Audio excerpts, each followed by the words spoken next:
Okay, so let's get rocking and rolling here.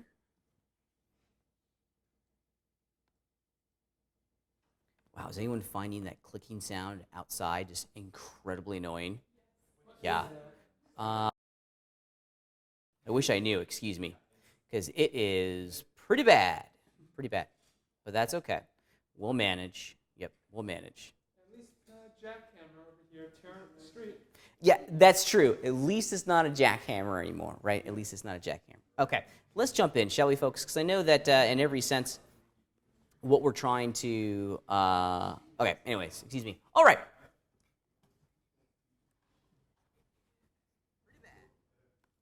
All right, so let's jump over into the Setup tab. As I mentioned before, today we're going to really focus on the Dynamics engine inside of Modo. And the Dynamics engine kind of gives us an opportunity to explore how the computer is going to generate movement for us, okay? And I think that's an important underlying idea that we need to consider and capture and keep inside of the foreground of our mind, is the computer is going to take the conditions that we set up and use those values to influence movement, okay? So we're creating conditions. It's like almost creating a simple little laboratory experiment where we set some things up and then we ask the computer to simulate it. We take a step back and watch what it develops for us, okay? Now it's gone, which is nice. That banging movements, the sound is gone. So this is going to, since we're creating simulations here, and since we're creating conditions that are going to influence the simulation, you're going to find that we're going to have to iterate on ideas pretty quickly. And I think you're going to find that the Modo simulation system does a great job of allowing us to iterate. We're going to be tweaking values, okay? The Modo dynamic engine, like everything else inside of Modo, is absolutely physically based, okay? It uses a real sense of physics to determine the movement of our objects, okay? Scale plays a big factor in here, okay? So how big our objects are in comparison to each other and in comparison to the scene is something that we need to keep track of in a big time way, okay? Challenges that we'll run into, okay? These seem to be the biggest challenges. Understanding how big your objects are and how the size of those objects are influencing the conditions of our simulation, okay?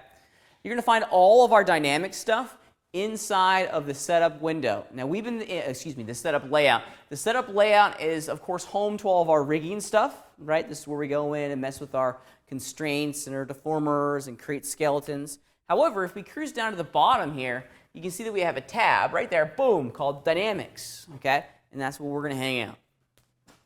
Before we get started, and I forgot to mention this before, so many apologies, this is all leading into a homework assignment that's going to be pretty fun, okay? You guys are going to destroy some stuff today. Yeah. Yeah, I'm going to come at you like a wrecking ball, man. It's going to be awesome. All bonus points for someone who could do that. That'd be hilarious. Have your rigged character on top of your wrecking ball. That would be awesome. Now, I kind of want to do that now. That'd be kind of fun.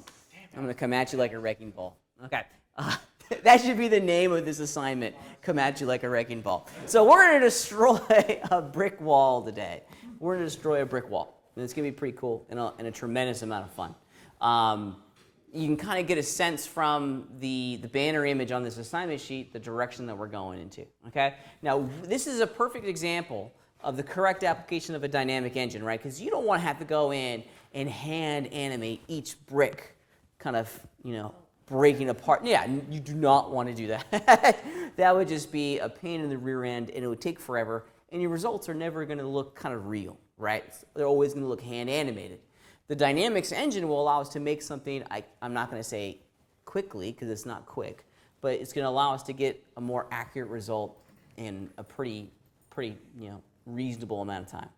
There's really two big concepts that we're going to be focusing on today. Of course, the dynamic engine itself, which is going to include the creation of what's called an active rigid body. We'll talk about that here in a minute.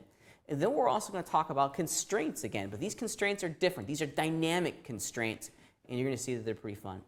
We're going to have a lab assignment here, kind of the midway through class. We're going to be creating, oh my gosh, I've just brain farted on them. You know those Newtonian toys with the 5 spears? You pick one up and you click it, and it goes like that, click, click, click. We're going to be making one of those. Cat's cradle, is that what it's called? Yeah. Yeah. We're going to be making one of those in class today for our lab. Okay, it's going to give us a really great opportunity to start applying some dynamic objects, okay, or applying the dynamics engines to some items in our scenes.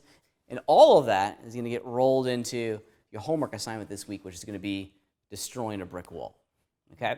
This is going to be another opportunity for us to, again, go through the entire process. So as much as we've loved to have walked away from the rendering component of this class, guess what? We're back, baby. Almost every single project that we're going to do going forward is going to be rendered. So mentally prepare yourselves and your own kind of personal schedule for that render component again, because we're going to be rendering this animation as almost every animation going forward. Okay? I know, the groans from the peanut gallery. Oh, render time, so bad. We'll come back to our homework here in a second. Let's jump back over into Modo and start looking at what we need to really kind of master and explore to ensure that we can create our homework assignment. All right. So let's start off with a very, very basic example of the dynamics engine. Now, this is one of those things that you have to kind of play along with, right? You can't learn this stuff by osmosis, so please follow along. I'm going to be building some very, very simple examples using some default unit primitives.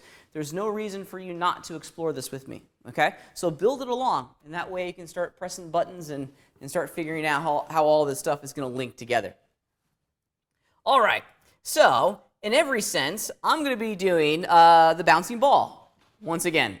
However, we're not going to be hand animating our bouncing ball like we have in the past, right? We're going to ask the computer to bounce this ball for us, and we're going to set up some conditions that will allow this to happen. So let's start off by creating a couple items inside of our scene. Now, the first thing that we're going to create, and please note, I'm in the setup layout, and in the far left-hand corner of our layout, we have a button here that will open up all of our modeling tools. This is pretty nifty. I use this a lot.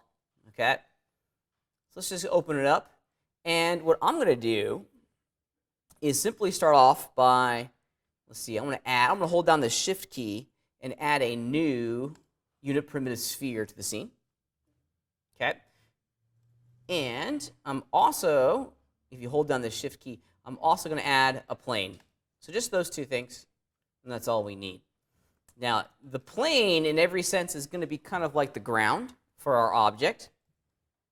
So it needs to be drastically bigger. So I want to make sure that I'm not influencing this in item mode. This is a big thing, right? Because as we know from our conversation about character rigging, our animation system is an item level animation system. I want to change the mesh. So what level am I going to work at? Vertices? Yeah, verts, or just at the component level versus the item level. I think I'm going to select my ground plane in my polygonal mode here and make some big changes to it. All right, let's make it bigger. And I'm going to stretch this out along the x-axis, make it pretty big. This is going to be kind of like the ground. I'll make it kind of like a ramp, like that. Awesome. Okay, good. That's looking pretty awesome. Now, let's return to item mode and initially place the sphere above the ground plane. Okay? Just like that. I want to turn off the visibility of my work plane for a second, just to make it a little bit easier for you guys to see what's going on. Okay. So with those two things established, we can start making the connection and start creating our dynamic objects inside of our Modo scene. Now, this has to be done at the item level, so make sure you're working inside of your item selection state. And now, check it out. We're going to cruise way down over here to where it says Dynamics. And this is going to be the home for all of our dynamic effects. Let's do it. All right. So there's a couple things in here that we need to create. If you look over here at the top portion of your dynamic tool tab, you're going to find that these are all the different types of dynamic tags, if you will, that we can add to an item. And that's really what we're doing. We're tagging an item to be influenced by gravity. The definition of how it's going to be influenced is determined by which tag we put on it. So it's like we're labeling something. You're going to move, you're not going to move. Okay? This is overwhelming for folks in the beginning, and I certainly was overwhelmed when I started learning the Modo dynamic rigid body system, because like, what's the difference between an active rigid body and a static rigid body and a kinematic rigid body, okay? Or a compound rigid body? Seemingly they're all the same, but there's some big differences that really drive their results, okay? Here's how I like to think of it. If we want an object to be influenced by gravity, right? So if we want it to move, and in my case, the ball, I want my ball to drop and bounce, right? If we want that item to move, it's going to be an active rigid body, okay? Think of it like this. An active rigid body is like a player in the game, okay? I'm a big basketball fan, and basketball is starting up right now. So it's one of the players on the basketball court, right? He or she is actively playing the game. They're a participant in the simulation. Versus a kinematic rigid body or a static rigid body that are kind of like spectators. They're a participant in the game, but they're not moving, okay? So the active rigid body defines the items inside of our three-dimensional scene that are going to move and be influenced by gravity. And in addition, they're also going to influence other rigid bodies too, which is cool, right? So this is the one that we're going to use for the most of it. Okay, so let's grab my sphere, and we want this thing, this object, to be an active rigid body. So I'm going to apply the active rigid body command to that item. Now, a couple things have changed over here in our item list, and these are important things to see. If you look at the sphere, which I've just now tagged as an active rigid body, a new area of its properties has shown up. And if you look very carefully, on the right-hand side of your Properties tab, we have a new section called Dynamic, okay? Get used to coming in and out of this button, because this is going to be our new home away from home. This is the only area inside of this item that contains all of the properties that are going to influence its dynamic effect. Open it up. Here it is. Da-da-da. Here's the type. This is what we just established. An active rigid body is just a rigid body. Okay, an active rigid body is a dynamic thing, and we'll talk about this kinematic here in a second, and what static does too. And then these channels down here define how it kind of defines its surface characteristics. Okay, is it going to bounce? Is it pretty sticky? Right? How heavy is it? Channels that we're going to be influencing and changing quite often as we start to refine our simulation to get what we're after. We're going to look at these channels here in a second. There's also a whole lot of categories down here that we'll get into as we get more comfortable in this area. The ones that I like are impulse. This is kind of cool. And then sleep. We'll talk about that here in a minute as well. The sleep category basically defines when this rigid body is going to turn on, because we can have it turn on at the beginning of the scene, or when an event happens, or at a keyframe, or at a specific frame. It's pretty neat. Okay, anyways.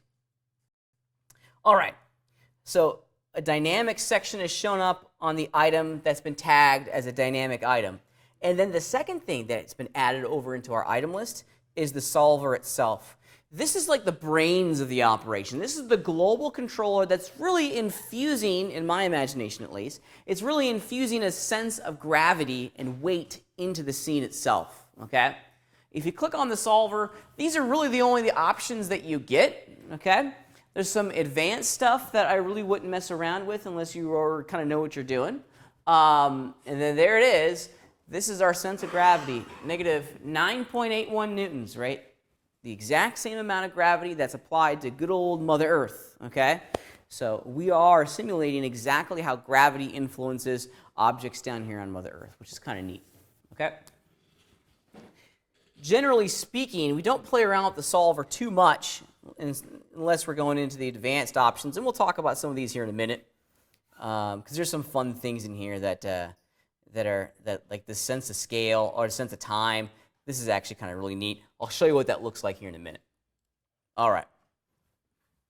So let's start playing our first simulation. Okay. Have you ever wondered why in the setup layout there's a timeline down here at the bottom? We're really not doing any animating, right?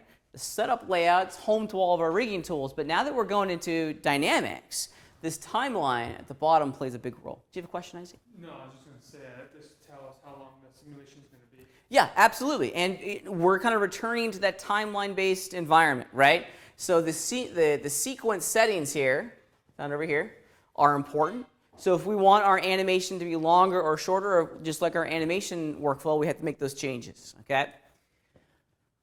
For the most part, in our world, there's only 3 buttons that we need to focus on at the moment. We'll look at some of these other interface elements later, but these 3 play buttons are really what we want to focus our energy on. And each one of them kind of does the exact same thing, but in different ways. This first button is going to play our simulation indefinitely, okay? I'll click it here in a second. It's just going to play the simulation until I hit this button again. The second button is going to play the simulation, but it's going to honor the sequence setting that you established. So it's going to start here on frame 0, and then the playhead's going to move forward, and then once it hits frame 120, it'll start all over again. Okay? And then the third one is really important when we're working with complex simulations. This is going to pre-compute the simulation, save it into a cache file, and then when we hit the play button, it'll play it for us. You'll see these in action here in a minute. For the not too distant future, we're going to focus exclusively on this first play button, the one that's hollow. So let's play our sim, see what we get. Woo. There it goes. There it goes. Let's stop it. Just because we were talking about it a second ago. So remember, this one's going to play the simulation indefinitely, right? This middle one's going to honor your sequence start and sequence end value on your timeline. Let's do that real fast. Let's just click the middle one. So it's going to go, go, go. See how the playhead's moving down in the timeline. Then once it hits 120, boom, starts all over again. Okay? That's what that middle button does. And then the third button is going to pre-compute the entire simulation. And we get to define the range of frames that it's going to compute, that's going to figure out for us. Okay? It's going to look at your sequence and put those in. I'm just going to hit OK. You won't see a progress bar because there's very little information for the computer to manage, so it will be instantaneous. But now, when we pre-compute all of our simulation data, we have to play it from the timeline. Woo! There it goes. There it goes. And then once it gets back to 120, frame 120, it starts over again. All right. This is really great because now I can use the playhead in my timeline and really kind of step through each one of my animation frames and see exactly what the simulation engine is doing. These first 2 buttons down over here, these are kind of like previews of our simulation. This one actually, the last one actually figures it out. It gives you something that you can play in a timeline and something that you'd have to physically create when we want to bake all of our animation frames, which we'll talk about much later.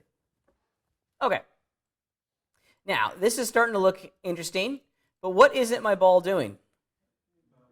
It's not bouncing, right? So if I just preview my sim, woof, it goes right through that floor. Okay? Yeah. So I clearly don't want it to go woo right through my floor. I want it to bounce on the ground plane a little bit. Okay? So we have to start adding a second member into our simulation. We've added the sphere. Let's add that ground plane. Now, we have to ask ourselves a really important question.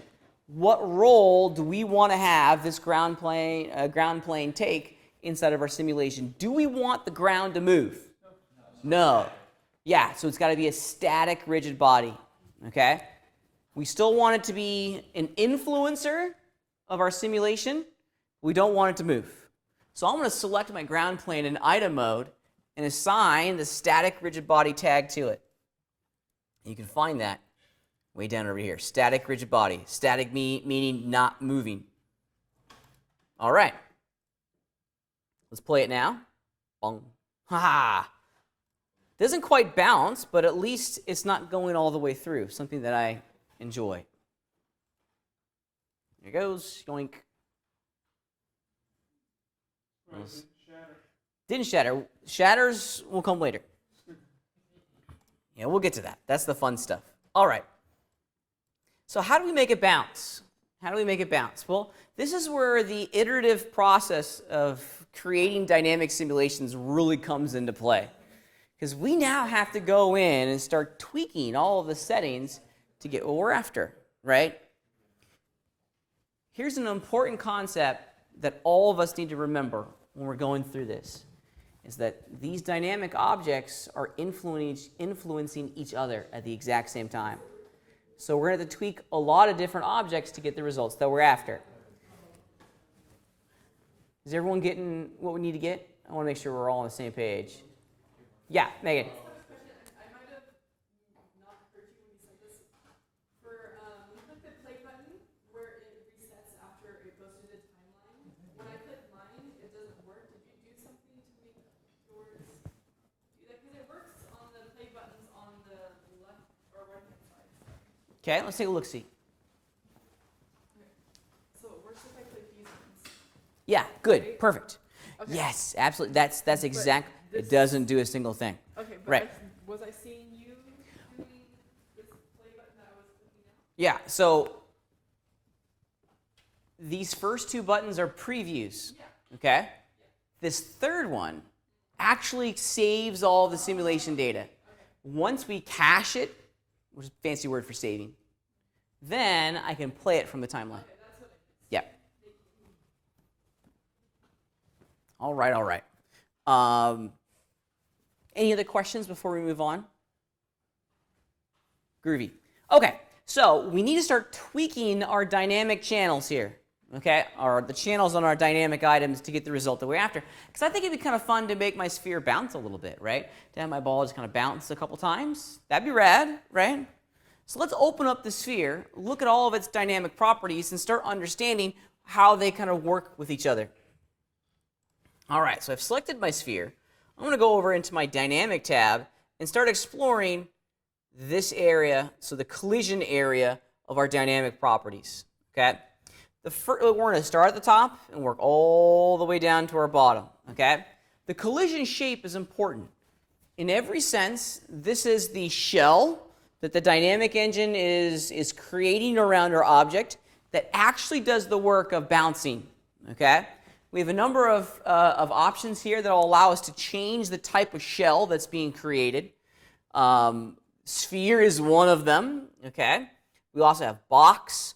What's a hull? Does anyone know what a hull is? Yes. It is like the hull of a ship, right? The hull is like the bounding box of that's wrapped around our object. It's almost always going to be square. Right? It's like the total volume that this object takes place within. So imagine you have like a rocket ship, which is kind of cylindrical. We're going to draw like a square shape around the total volume that rocket ship is dominating. Multi-hull is a little bit more representative of the shape, but it's still very basic. Mesh is actually going to look at each polygon on the object, similar to a game engine, how it's doing its collision. Okay. That's an expensive collision object, because as you'd imagine, on high polygonal objects, it's trying to calculate collision on every single polygon. That's going to take longer to process, right? We use these presets to make it simpler for our dynamic engine to generate the results that we're after, okay?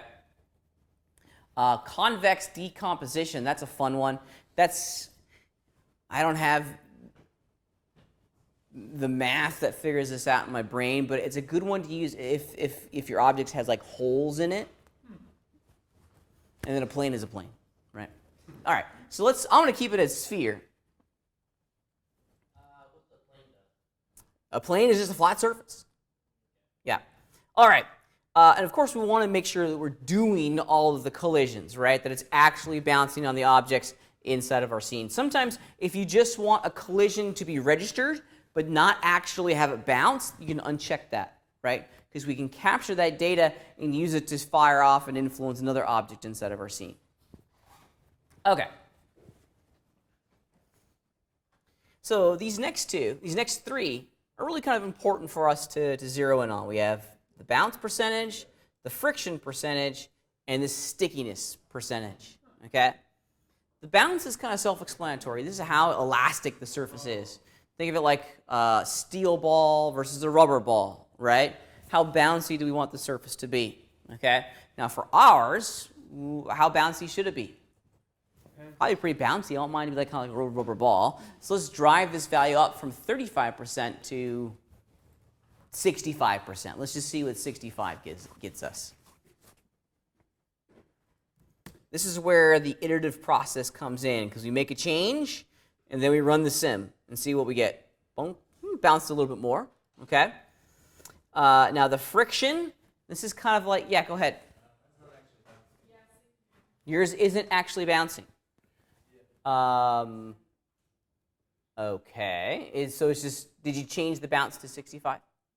Yep, still not bouncing? That's okay. Hang tight just for 1 second, okay? Okay, so the friction, in my imagination, this is kind of like the roughness of the surface, okay? Is it like sandpaper or is it like glass? Which is also going to have an influence on how it rolls, bounces, and interacts with the other active rigid bodies inside of our scene. When it's at 0, like glass. When it's at 100%, sandpaper, very rough on the outside, very sticky. Let's see what happens to our sim when we experiment around with these values. Let's put this down to 0. Yep, still kind of bounces. We'll get there. And then the stickiness, this is kind of like how adhesive the surface is. And at 0, this is exactly what we want. Now, some of you guys are saying, hey, mine's not bouncing at all. I'm getting just kind of, how many? 1, 2, I'm getting 2 bounces, so not much. And this, in every sense, speaks to the simulation that we're creating. Because all the objects that are dynamic, that are participants in the simulation, are working with and sometimes against each other. So we've made changes to the sphere, but to really get what we're after, we also need to make some changes to the ground plane as well, because it could be real bouncy, or maybe it won't be real bouncy. It could also maybe be too sticky, or the friction could be too high. So let's change some values in the plane and see what we get. So on my plane, let's do this. Let's put the friction down to like 0.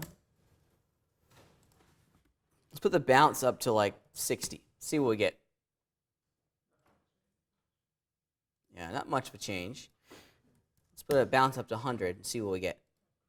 Bong. Yes, mine just bounced a whole lot higher. Bong, bong. Is it possible to put values greater than 100%? Yeah, absolutely. 200%. Look how bouncy mine is now. It's gonna bounce off the thing. Check it out. I'll stop it. I love this. Bounce. Then each bounce is gonna get a little higher because it's gaining more energy on each bounce, right? Eventually it'll bounce so high that it'll just zip off the screen. Boom. There it goes. Boom. Yeah. So, and these are because both of these objects are, both of their values are working against each other. Yeah.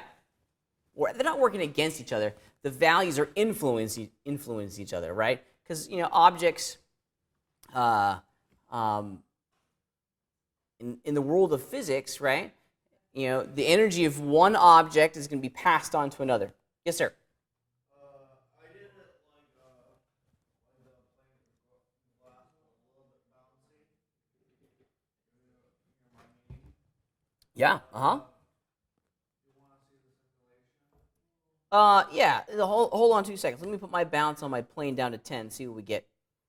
Almost nothing, right? So it appears as though the bounciness of the plane is having a much larger impact on the bounciness of the ball. Let's see, at the ball has a bounciness of 65%. Let's go to 100%. Now it kind of doesn't bounce too much at all. Let's put the bounciness to 0. See what we get.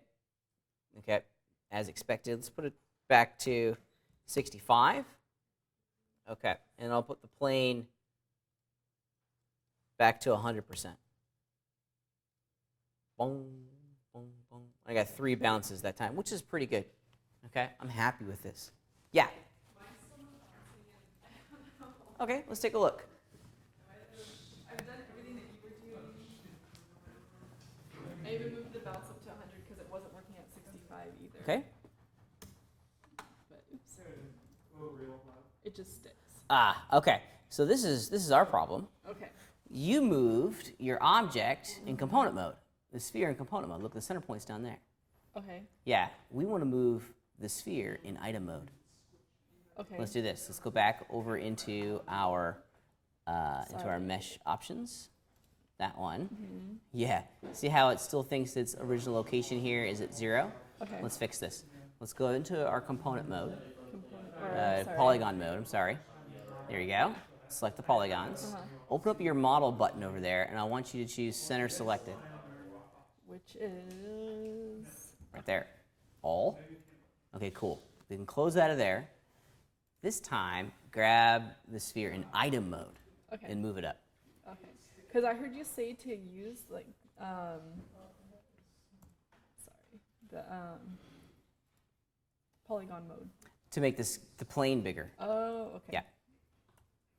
Now go ahead and give it a try. Boom. Okay. There it is. Thank you. All right, all right.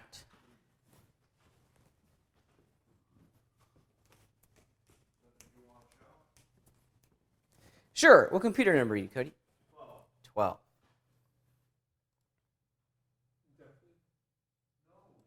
Yes.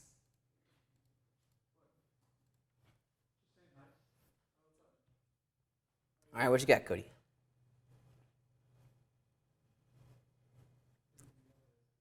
Very cool. Bouncing away. I like it.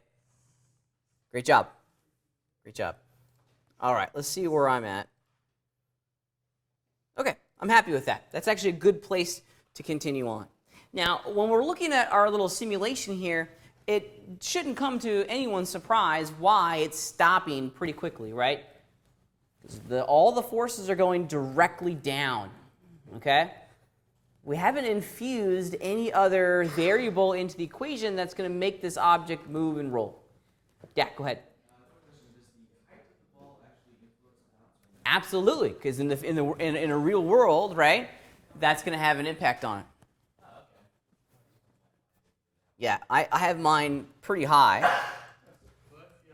No sneezing in animation. Lock it down. I'm joking. Okay. Boom. So now my bounces are much bigger because I dragged it up higher. Yeah, for sure. Okay. So it shouldn't come to anyone's surprise why our ball is only bouncing vertically, right? Because there are no other variables in our equation, if you will, that's making it, that's forcing the computer to figure out rotation or translation on any other axes, right? The only force that's currently being applied to our item is a vertical force, right? So let's change that a little bit. And herein lies one of the big challenges with working with rigid bodies. An active rigid body can't really be keyframed, okay? It's not really an animatable, a timeline, keyframe-driven object. So how do we make it move? Well, with forces. I want to give my ball a little bit of a push, okay? I want to start infusing some other variables into our dynamic equation here that will give us a cool result. Now, there's a lot of ways that we can do this, but I want to show you guys the simplest way, and it starts with the sphere. And if we go into the dynamic tab in our sphere, let's look at impulse. Think of impulse like a little motor, okay? Think of it like a little motor, or something that's going to push it, okay, just one time. Impulse, we have impulse position, and then torque impulse, okay? So think of it like this. Impulse is move. Impulse position is where it's going to be moved from, okay? And torque impulse is rotation, okay? Let's do this. Let's give it a little bit of a push, okay? Now, this push is going to be, it's defined by Newton, so it's going to be a force. So it's not like a steady push. It's like a big push one time, okay? And how hard we push is determined by the value that we put into those channel boxes, okay? So we get to push it along a specific direction, or within a specific direction. And let's look at my object here. I'm going to push it. I want it to go screen left to right, which is along the x-axis. So So let's go in there.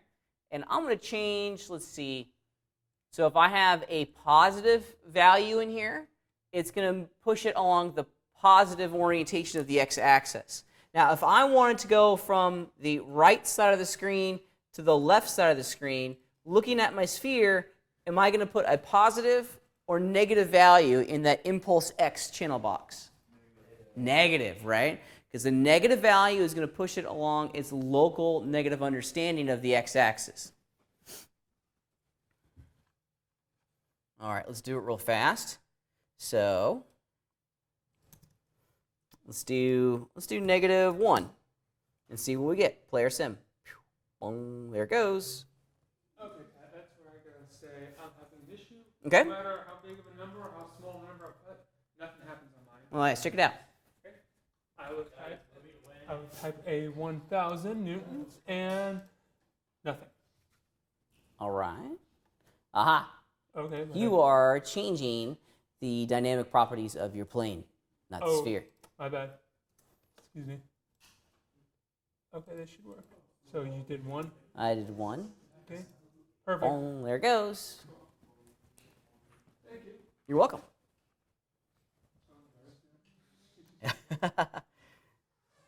All right. Let's see. So when we're working with dynamic sims, you kind of have to be willing and able to experiment. Because I'm getting the bounce, but I'm not getting any rotation. That's probably, I'm going to guess that maybe it has something to do with the friction of the sphere and the stickiness of the sphere. Okay? Let's increase the friction of it quite significantly. Let's put it at 50%. Let's march it closer and closer to sandpaper. Yep. Let's put it at 100. And we probably need to do the same thing on the ground plane. Still not rotating. Let's look at the ground plane. Let's put its friction to 100. See what happens. Oh, Nope. now just stuck there. There Boom, you boom, boom, but it started to rotate. Had to think. It did. It had to think about it for a second. I'm going to compute my simulation here just so I can play it back in the timeline. Boom, there it is. And that's what I'm after. Okay? Just a simple little bounce and it rotates. Okay? I increase the friction of my ball and the ground plane so they kind of stuck to each other a little bit just for a microsecond. Here's something that I kind of had to fight against internally when I was learning how to work inside the rigid body dynamic system in Modo. Okay? And it's one of those things that I should have noticed this when I started, but oftentimes I forget that many of these properties are timeline driven. Okay?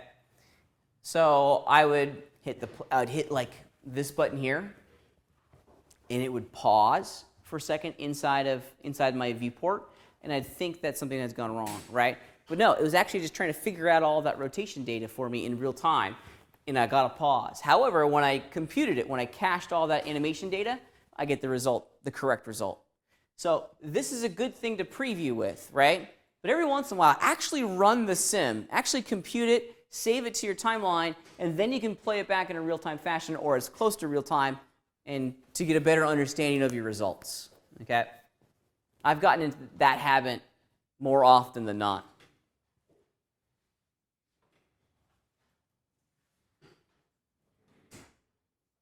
Is everyone able to at least get this?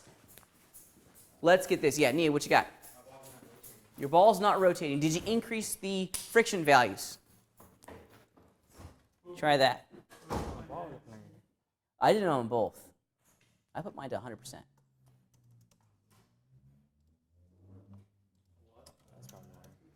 Okay, now. There it is. Great job. Wonderful. All of these values are always going to influence each other, right? Because information, think of it like energy is being passed from one object to another, okay? These are not isolated objects inside the simulation. They absolutely influence each other. We have to be, willing to experiment. And you're going to do a zillion of these, kind of previews throughout your career working in dynamic simulations. And yeah, so get used to this process. Just get used to this process, okay? So let's change the conditions a little bit here. Let's experiment. Let's see what happens when I increase the stickiness of the ground. I'm kind of curious here now.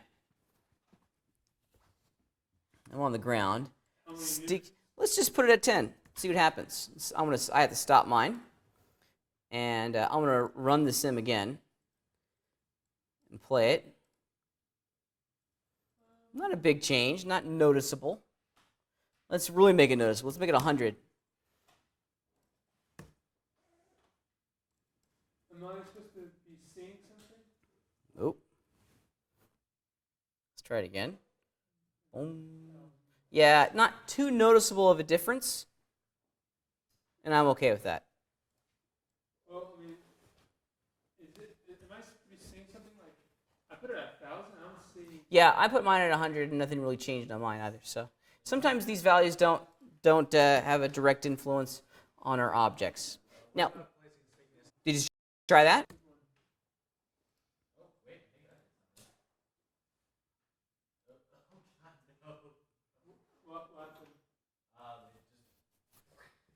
Just stopped. What value did you put yours onto? 10. I put mine to 100. Maybe it's on this. Let's see what it does on mine. Sometimes if you go too far, yeah, mine's not changing all that much. All right. One value that's absolutely going to have a big impact on all of these values is its weight, right? Or the computer's understanding of this object's weight, okay? Which brings us to the next category of options. I'm on the sphere now. So this is under the mass section, okay? So we have a couple ones in here. We have local density, world density, which I don't think I've ever actually used, and then local mass, okay?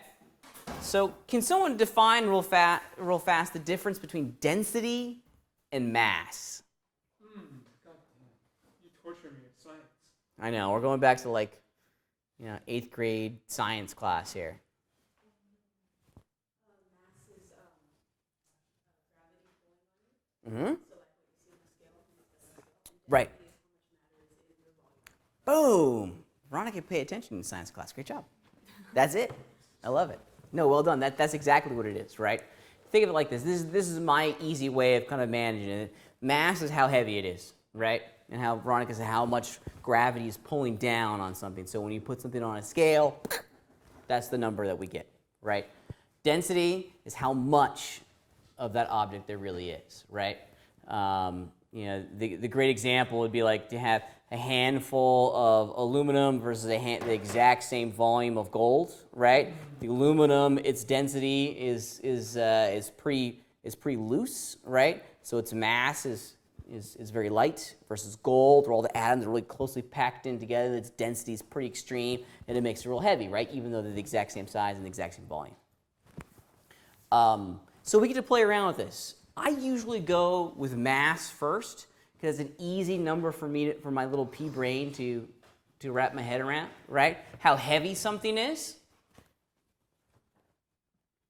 So let's do this. Let's say this is like 100 pounds. LBS is our way of doing pounds. So now if I run the sim, yeah, it doesn't really rotate at all. Very little rotation in there because it's just super heavy, right? If we put it at 1 pound,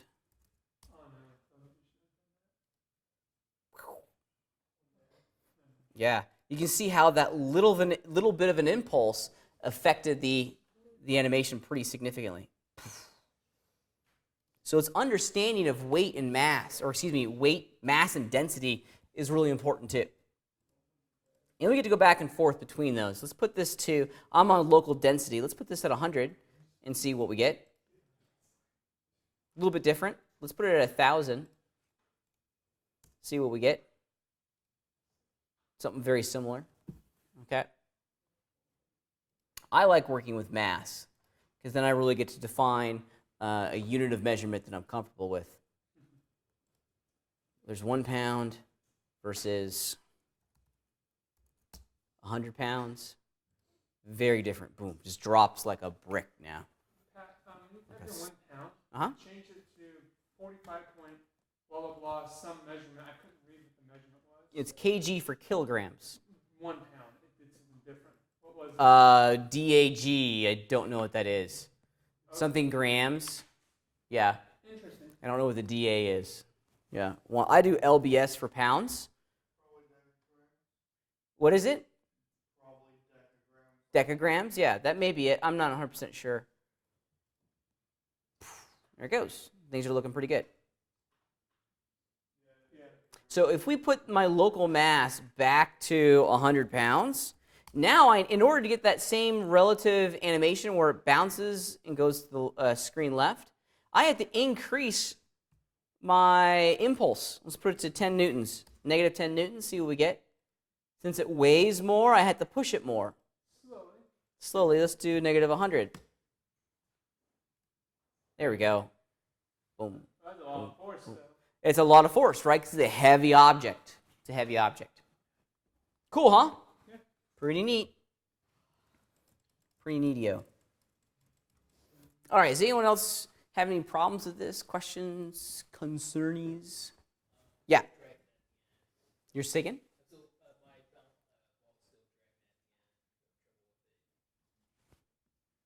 Now, I don't quite understand what you mean dragging at the end, but let's see if we can figure it out. When it stops, supposed to stop. Right. Yeah, so it's not even rotating.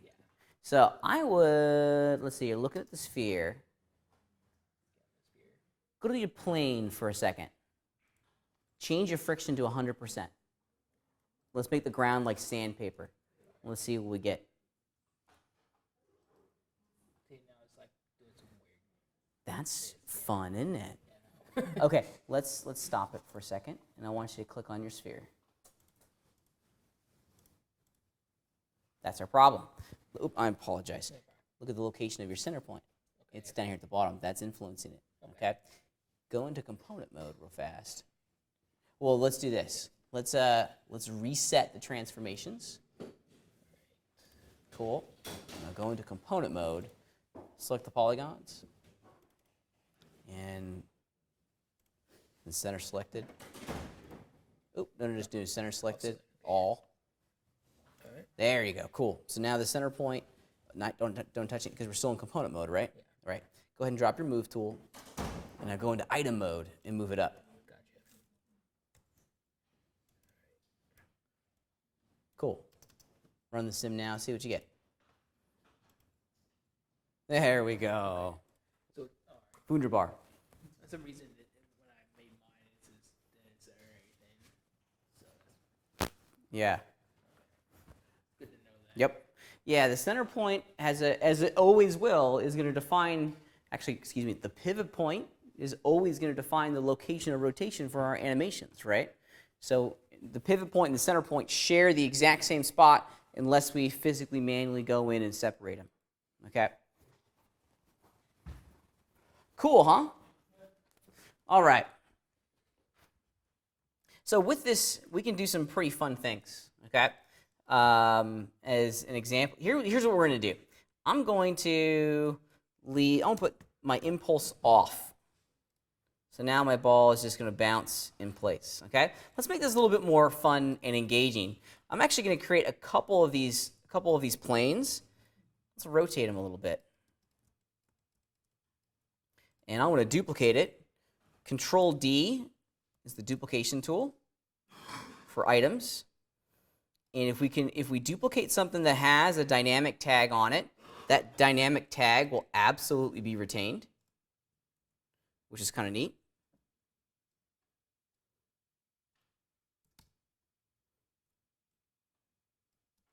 All right. Yeah, let's do it now. Let's play it and see what we get. Bong, bong. Oh no! Oh, whoa, whoa. Now, why is it doing that? Whoa. This is fun, isn't it? Hey, it's like a glitch video game. It kind of, but it's actually doing exactly what it should be doing. Huh? Yeah, let me show you why. Let me grab that first one. And if we go into our dynamic properties, the collision shape is set to plane, okay? This plane is infinite, right? I see. It's not looking at just the surface boundary of I the see. polygon, okay? Which is why we're getting what we're getting. And we can actually visualize this if we'd like, okay? Going into to the solver from time to time is a good idea, because we can visualize the debug, which will show us all of the boundaries of our collision. Oh, Okay? dang. Now we can kind of get a basic understanding of the planes. These green lines are a representation of the planes. You can see the sphere boundary there. Yeah. Okay. Let's turn that off. You're going to turn on polygonal mode for those. There we go. Huh? On the solver. Okay. Now, did you hit the play button? It's not going to show up to hit play. Yeah. Yeah, I do this from time to time just to kind of get a better understanding of what the computer is physically doing. It's a good little property to preview. Don't leave it on, okay? Because it kind of gets in the way. It really is just there to help us debug our sims, right? All right, so now we're going to make a sweeping change to all three of my little ramps. And this is another thing that's really cool about working with dynamic simulations, is that we can change the dynamic properties of multiple items at the exact same time. So I got all my planes selected. Let's go over into our dynamics. And my collision shape is going to be changed from plane to, let's do mesh. Since they're just single polygon meshes, this should give us a pretty simple result. Bonk. Oh, that was fun. Let's try it again. My ball rolled off because of the bounce. Oh, bonk. Why is it a side? Huh? Why is it a side? Two people asked questions at the same time. Isaac and then Mr. Duffy. Why is it rolling to the side if it's coming downward? Because it's weight, Oh, right? It's still pretty heavy. Yeah, Mr. Duffy. How did I change what?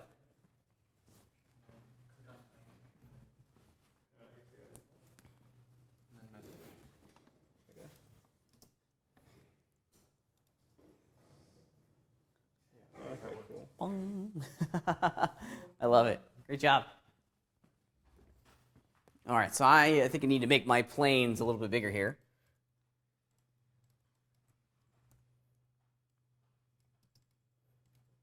So my ball doesn't roll off. Let's see what that yields us. Boom.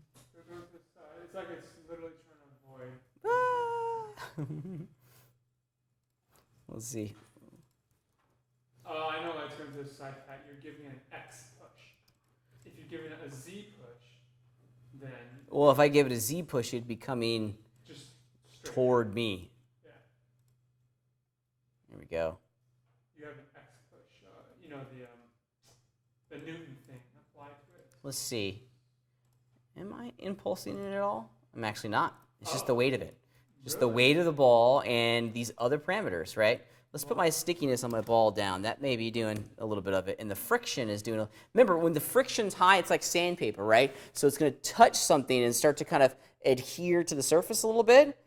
In that process of sticking to the ground, it may rotate a little bit based on its mass. Let's see what happens. Yep, still rotating.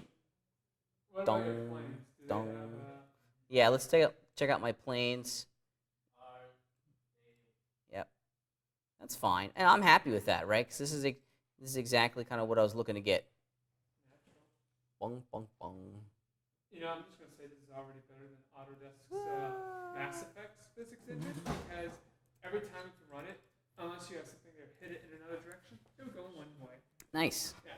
Yeah, let's kick this up a notch. Let's kick this up a notch a little bit here, okay? Because we've been working with these bouncing balls. We're getting a basic kind of fun simulations. But what if I want one of these planes to move? Okay, yeah. Maybe I want one of these planes to like rotate my ball and then flip it up all of a sudden at the end. How could I do that, right? If you remember, going back to kind of the beginning of our conversation, I said that active rigid bodies can't be animated, right? Static rigid bodies can also not be animated, okay? Kinematic rigid bodies can be animated, okay? Kinematic is just really kind of an academic term for animation or movement, right? So if we change, let's just say, I don't know. Let's animate this one. Let's just see how it works, right? Now I want to I want to change this plane from a static rigid body, okay, into a kinematic rigid body.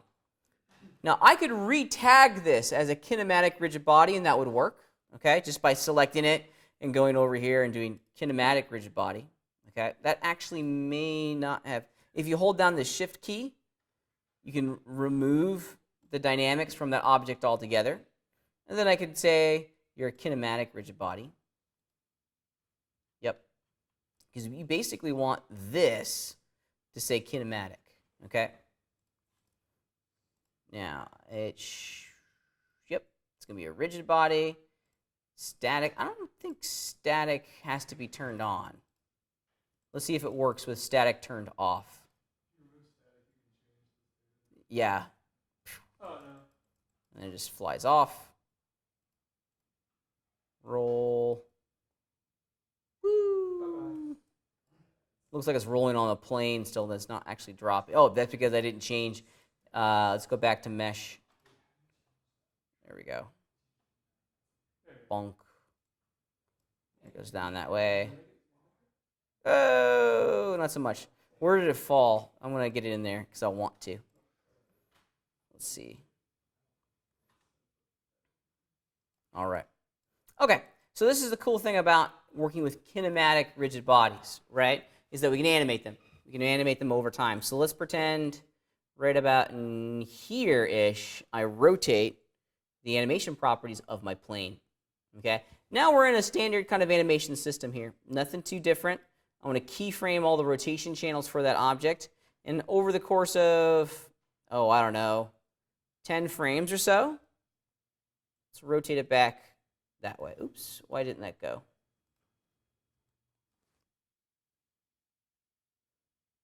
All right. Let's run the sim again. See what we get. There you go. Wink. Hey, made it. Cool, huh? So kinematic rigid bodies are objects that we can animate inside of our timeline like any other object, and that will also be participants, active participants, inside of a larger dynamic workflow, okay? This is really cool if you're doing like a car, you're going to animate a car, okay, or even a person, you're going to animate a person. You're going to have those movements animate a simulated element too. Woo! There it goes. Yeah, it's pretty cool, huh? Now, question. Yeah. If we want this to be like a real ball that hits the ground and squishes a little bit, how do you do that? So that brings up, so the question was, what if I want the real ball to squish a little bit, okay? It's a good question. Soft bodies? Soft body dynamics, okay? And I'm just going to go back in time a couple steps, get rid of my animation keyframes. And while I'm here, I'm going to remove the rotation on my object. Okay, so I'm having a little bit of a problem here. Why in the world? Now, I've hit the undo key a number of times in my timeline, right? Yet I'm still seeing, I have my plane selected. If you look down here, between 45 and 60 is where I had my keyframes previously, right? But I've hit the undo key and I've removed all that stuff, yet in the viewport, I am still seeing, whoop, all that animation. Why? Because I cached it, right? Question? I was having a problem with mine. It was still retaining the surface that the ball collides with. It stayed stationary while the entire plane still. Well, let's try this, and this actually kind of dovetails in quite nicely to what I was about to say. From time to time, a good practice to get into is to go to the top of your screen where it says Dynamics, and then clear your simulation cache, okay? This is like a big folder that the Modo database is just dumping simulation information into. I've noticed from time to time, it gets confused, it gets errors. Did that fix it? I can't click it. What? All right. And that fixed mine, because now all of that stuff is gone. Whoa.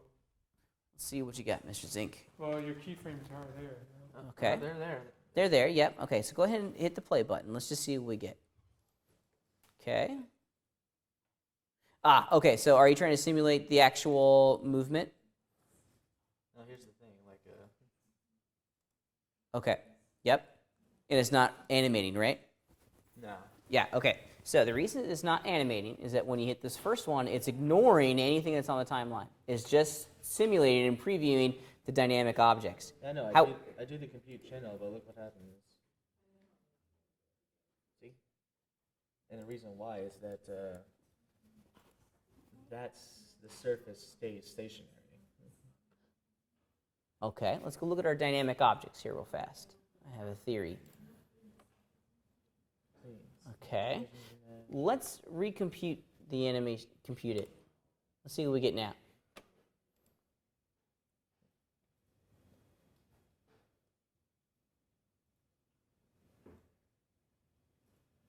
Let's look at it from the front, because this actually, I'm wondering if we're getting an optical illusion here, like actually like from the front. Okay, now run it.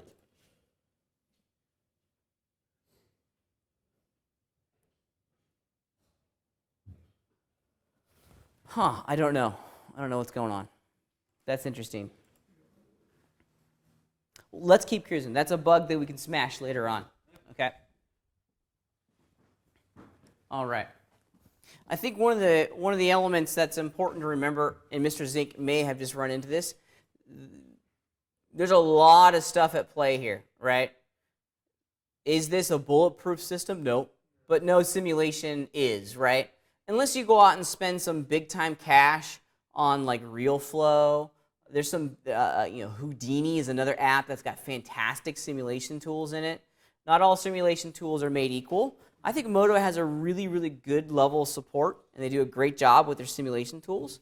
Are they the best? No. Are they the most robust? No, absolutely not. But they're pretty good. I think they're pretty awesome, actually. Okay. Where was I? Oh, you wanted to see the soft-bodied stuff. Yeah, okay. So this is actually kind of fun. Let's just see where I am with my sim. Yeah, okay. So let's do this. We're going to talk more about soft-bodied objects next week, but if you want to start playing around with it, you certainly can. I'm not going to say no, all right? So it's a dynamic object, right? I'm currently on my sphere. And if we go to here to type, I want to change mine to soft-bodied, okay? You're going to get a couple more, let's see what we get just out of the box here. Bloop. Yeah. That's awesome. Now my mass is really intense. Let's put it to a pound. Okay. Yeah, that's kind of fun. Now what we have to change is actually down here in the soft body section, right? Because stiffness bend is probably something that, and pressure, that's actually a new one. That'll be fun to explore what it does. Maybe. That would be kind of cool. Let's take stiffness bend, put it at 50, see what we get. That was it. Fill with air, it would bounce like a real ball. That's awesome. That must be something they've added recently. Let's put it to 50%. I just did that. And it's pretty interesting. I also increased the stiffness bend. That kind of preserves the structure a little bit. I gotta change that. Yeah. That's fun, isn't it? I already love this. It's already better than Autodesk does. It already is. Sorry. Autodesk, I mean, I love you, but this is better. Autodesk is sucks. Sorry. Should make sure I tell the folks from the Foundry about that. I'm trying to mimic a soccer ball. You know when you bounce it on the ground, it does flatten out a little bit. Yeah. That's fun, isn't it? So we're going to look at this a little bit more in detail next week. Okay. But that's the basics of it. That's how we start to tag it and make it act like a soft-bodied surface. All right, any questions on what we've talked about so far? No? Everyone's kind of good, generally understanding it for the most part? Okay, cool. I think we've been going for an hour and a half. Let's just take a small little 10-minute break, okay? Oh, it's time for a break. Okay. It's break time.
No, you're not. You're going to show us this chain rotation. All right.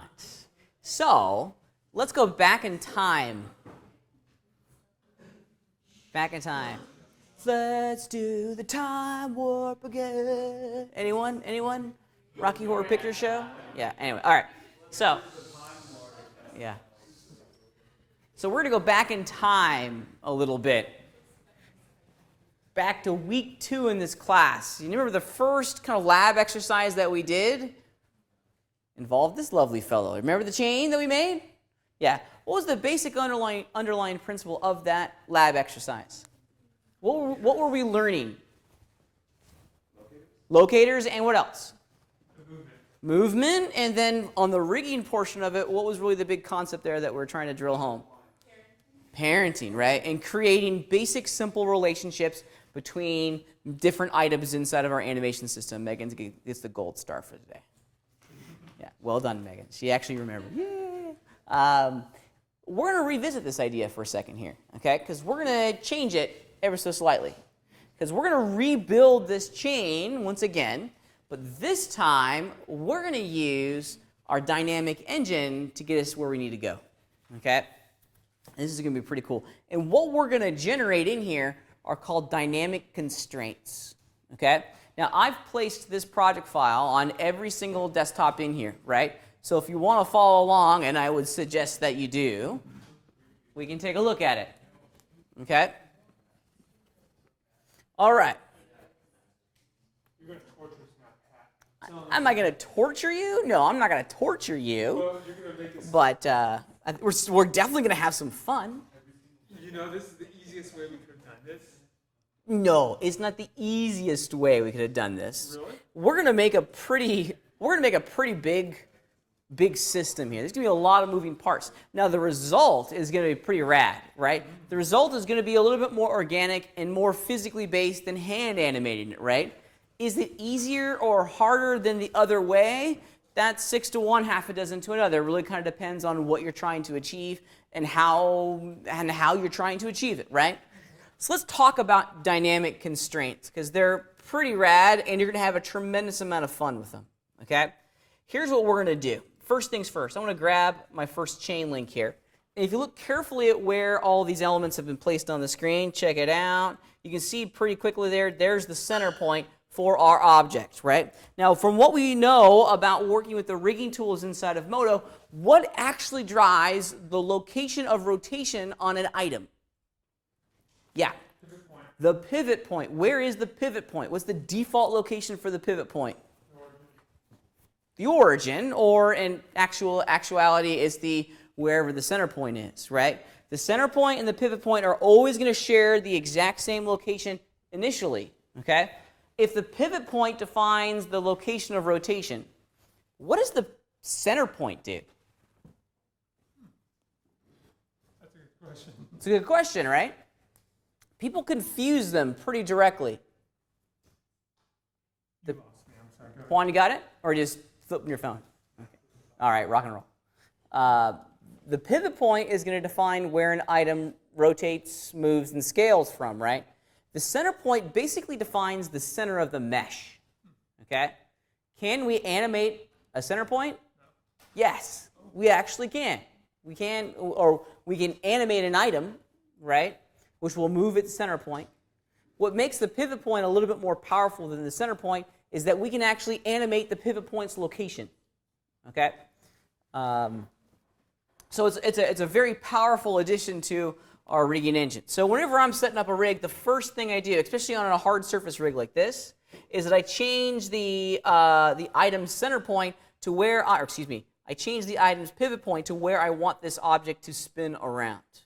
Now this is going to be a chain, okay? I'm going to make a chain, so where should all of these links be animated from? Yeah, near the top, up here, right? Okay, so let's just do it real fast. I'm going to grab the center or the pivot point, and I want to move it up to where I want it to be, which is somewhere, ish, right around in here. And that's a good spot. We're moving the center point. We're moving the pivot point, So okay? not the center. Not the center point. Okay. And when we return to item mode and fire off the item transform tool, check it out. It's going to pivot from up there, not at the center point, which we can clearly visibly see inside of our viewport.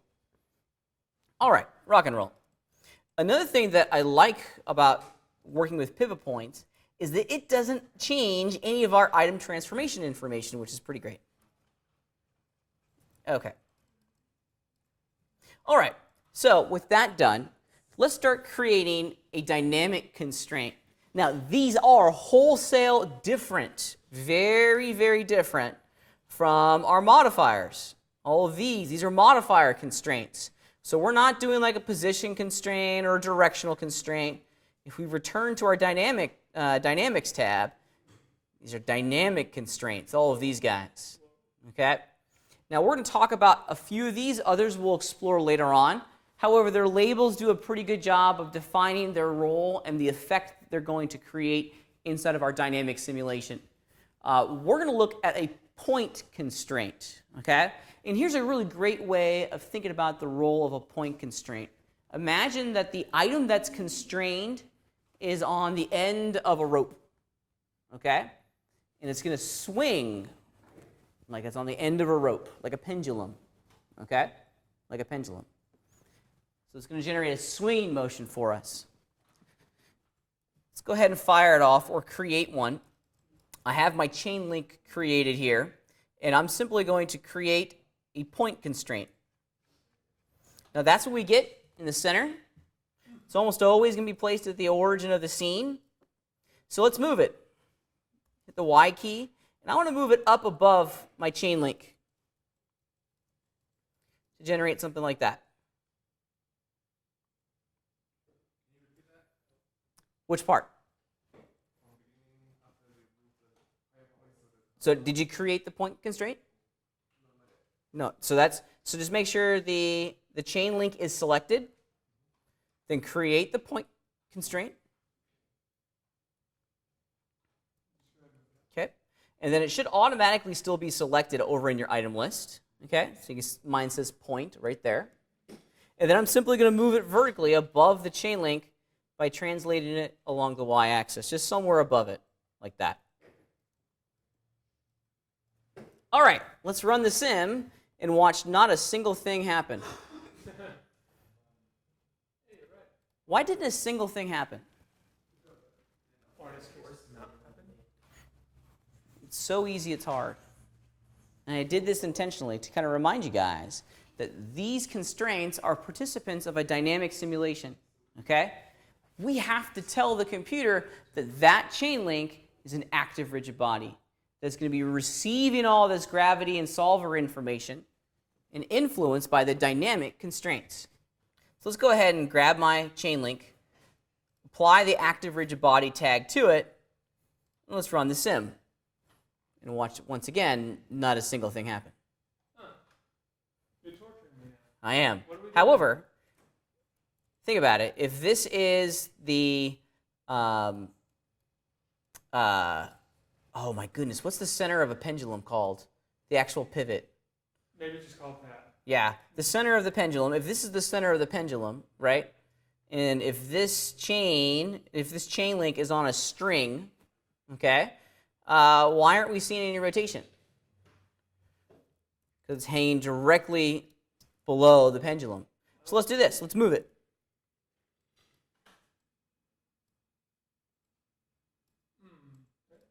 Now, Look at that. That's cool. cool, huh? You can animate that though. Huh? You can animate that as well. You can't because it's an active rigid body. But no, I mean, hand animated. Hierarchy. Yeah, it would definitely taken a while. Oh. Yeah, but we would have gotten there. And if you look very, very carefully, So it's slowing down. it's slowing down. It's going to take a while because it's a very light object, okay? If we were to go in, let's stop the sim for a second. Let's stop the sim and go into my dynamic tab.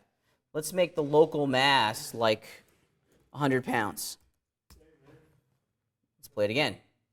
See what we get. Now it's going to go, let's see, is it in fact getting smaller? It is getting smaller. Maybe 100 pounds was not enough. But it's actually slowing down. Let's put it at 1,000. Yeah. And what kind of metal is this thing made out of? Adamantium. It's a wrecking ball.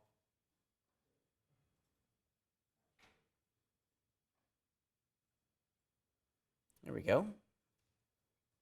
So what's doing it? It's just there's not a lot of drag in the scene. There's no resistance that's being applied to this object, so it's exclusively relying on the weight and the gravity being pushed down in the scene to make it get what we want to get.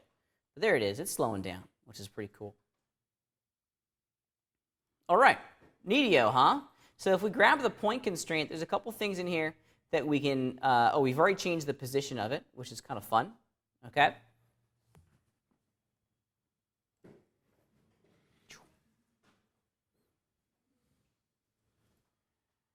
Yoink. That's entertaining. All right, so let's do this. Let's create, what is it, cat's cradle? Is that what it's called? Yeah, the ones with a whole bunch. We're going to do this exact same thing. We're going to do it with chain links. Why not? Okay, since we're in this project file.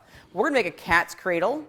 You know, we have like 5 individual. You've seen those little toys, right? Where it's a physics toy where one ball is brought up and it smashes into another, and that force is then sent down through all the static ones, and the back one pops out and goes smash, smash. You've seen those? Newton's cradle. Newton's cradle. Thank you. Let's do this. Let's just do a quick YouTube search so at least everyone's on the same page with what these things are. Those things are annoying as hell. You let them go forever. Yeah. An hour long, man. You want to hear it quick? Newton's. Yeah. Here we go. By the way, do those things ever stop if you start them? Here we go. This is what I'm talking about. So this is what we're going to create. I thought the middle finger wasn't supposed to move. Here's my stuff there, buddy. Yeah. Well. Oh, man. Bong, bong, bong, bong, bong, bong, And bong. that middle one was Yeah. We can easily create this, okay, with some point constraints, right? Okay. So let's do this real fast. Let's create one. And maybe we'll do this instead of working with a chain link. Since we're going to go for a recreation of this, let's just create a new scene file and do it with spheres. That way, it's a little bit easier to understand what's going on. All right. So let's make a sphere. We'll come back to the chain link here in a second. Okay. Let's make a sphere. And then, so walk me through the process. How do we make this work? I'm sorry, I know you just said it. Point constraint. Okay. What else do we need to add to our sphere to make it a participant of a simulation? Active rigid body. So I'm actually going to apply the active rigid body tag first, and then with the sphere still selected, I'll create the point constraint. And I'll drag it up. It doesn't matter what order you do that. Not necessarily, yeah. All right. So let's do this. Since we have our point constraint in the sphere, we need like a whole bunch of these. Let's see. Can I duplicate both of these at the same time? That'd be cool. And will both of them, yeah.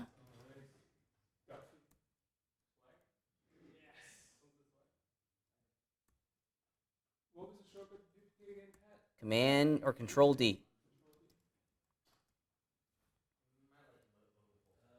Yeah, go ahead. Question?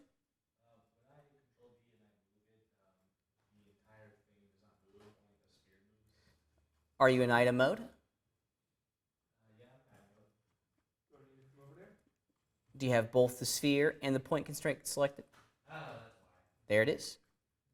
Now I'm going to try something here. This is I don't know if this is going to work, but I'm going to try cloning this. See if this works. I'm not sure if this is going to work. Well, it did work. Awesome. That way they're all going to be, well, look at that. That's fun, isn't it? Huh. Yeah, I don't think that's working. Now, what is happening there? Well, I think actually it is working. But the point constraints are not firing off the way they should be firing off. Let's see if we can get this to work. Yeah. Okay, so the point constraints, so each point constraint has 2 objects that it can be associated with. And the reason we have this is so that we can break them apart from each other. Okay? We're not trying to do that at the moment. We don't want to have this breaking. So this is what I'm going to do on my point constraints. I cloned this entire hierarchy, and it worked, but it automatically populated this body B channel with another sphere, and I don't want that. I just want it to be set to none. And I think I need to do that on all of these. Yep. Let's see if that resolves my issue. Everything is going to sphere 5. Okay. You know what? I'm just going to create 5 spheres and then do it that way. Because this is a pain in the ass. However you'd like to do it. Oh, it's actually... Are they all constrained to each other? I think they are. Well, that's not cool, man. Modo saw we're trying to cheat it. So it's giving It us did. payback. It's giving us payback for trying to be lazy. Yep, it is. That's okay. Never thought I'd see the day that we actually programmed a program to bite us in the butt because we tried to take a shortcut. There we go. Now I'm getting what I want. Except this one needs to be sphere 2. This one, oops. This one is going to be none, but it's body A is going to be sphere 3. Yeah, the connections here weren't changed when I duplicated it, but it's, oops, did I get the wrong one? Yeah, it should, no, this is sphere 4. There we go. So this is sphere 5. Nah, why did it switch it? That's a bug, I think. There we go. Aha! Now, did I keep the dynamic tag on there? I sure did. Excellent. Okay, cool. So I'm done. And let's see if this works. And this is where the fun begins, as they say. Oops, not the right size. I totally missed it, didn't I? Oops.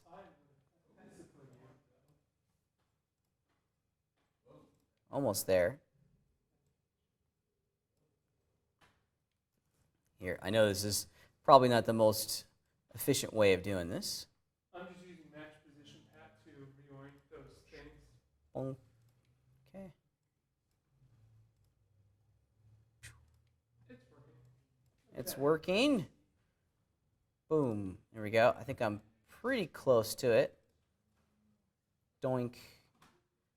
Doink. Okay, cool. So there it is. I've initially set my, now I've initially set this up. Okay, I'm getting the animation that I'm after, bonk, but I'm not kind of getting the result that I'm after. So now I'm in a tweak mode. Yeah. Okay, yours is just keep going. What do you mean? Help me out. Boom. Okay, so. Let's see, they're all dynamic. Well, let's go make sure they all are. Dynamic. Do collisions on them. Okay, let's run the sim again, see what we get. Are they all in the same location on the z-axis? Look at your scene in perspective. Yeah, okay, good. Wait. Oh, no, it's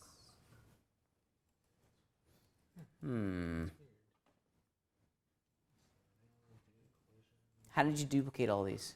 I just wait Control D. Control D? Was that with the point constraint already applied? Yep. Okay. Grab the second one. Move it kind of where your first one is. Let's see if we can just get it to participate in the sim. Go ahead and hit play. No, it really is not getting any of this. I don't know. I'm just having all kinds of issues. Yeah. Let's see. Let's go back into the dynamic tab. It's a rigid body. It's dynamic. Now, did you change any of that impulse stuff? No. Are you sure? 100%? Yep. Okay, good. Is there anything else that you changed? No, I just Okay. Control D. Maybe Let's. something with a point itself. No. That one's good. Go to point 2. That one's good. That one's good. 3, 3. Yeah, no, this is exactly how mine is set up. Solver? Gravity. Did you mess with any of this stuff? I didn't mess with the solver. Okay, great. Maybe it's something solver. I don't know. Same problem. Yeah, the same problem. Okay, let's see. There's got to be something in here that is different. What you got? Okay, show me what your result looks like. Oh, Duffy, what the hell are you doing? Let's just go right through it. All these are dynamic as well. Okay. And they got order points. Let's look at. Okay. Let's do this. Let's get rid of, and Mr. Zink, I did the same thing. Let's get rid of all but 2 of them. Okay.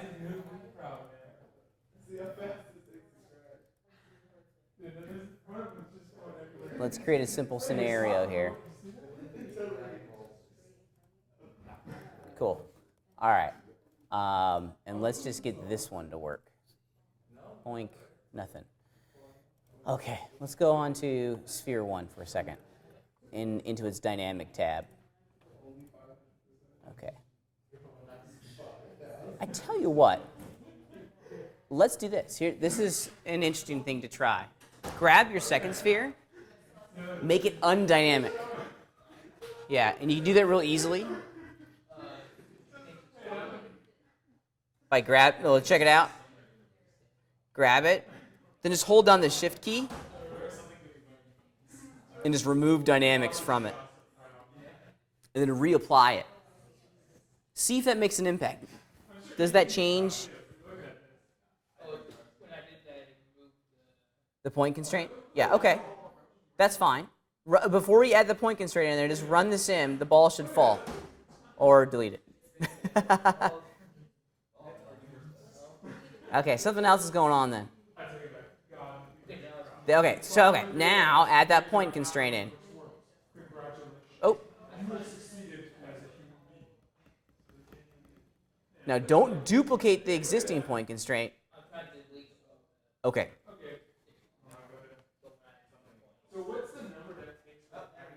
Did that work? What'd you change?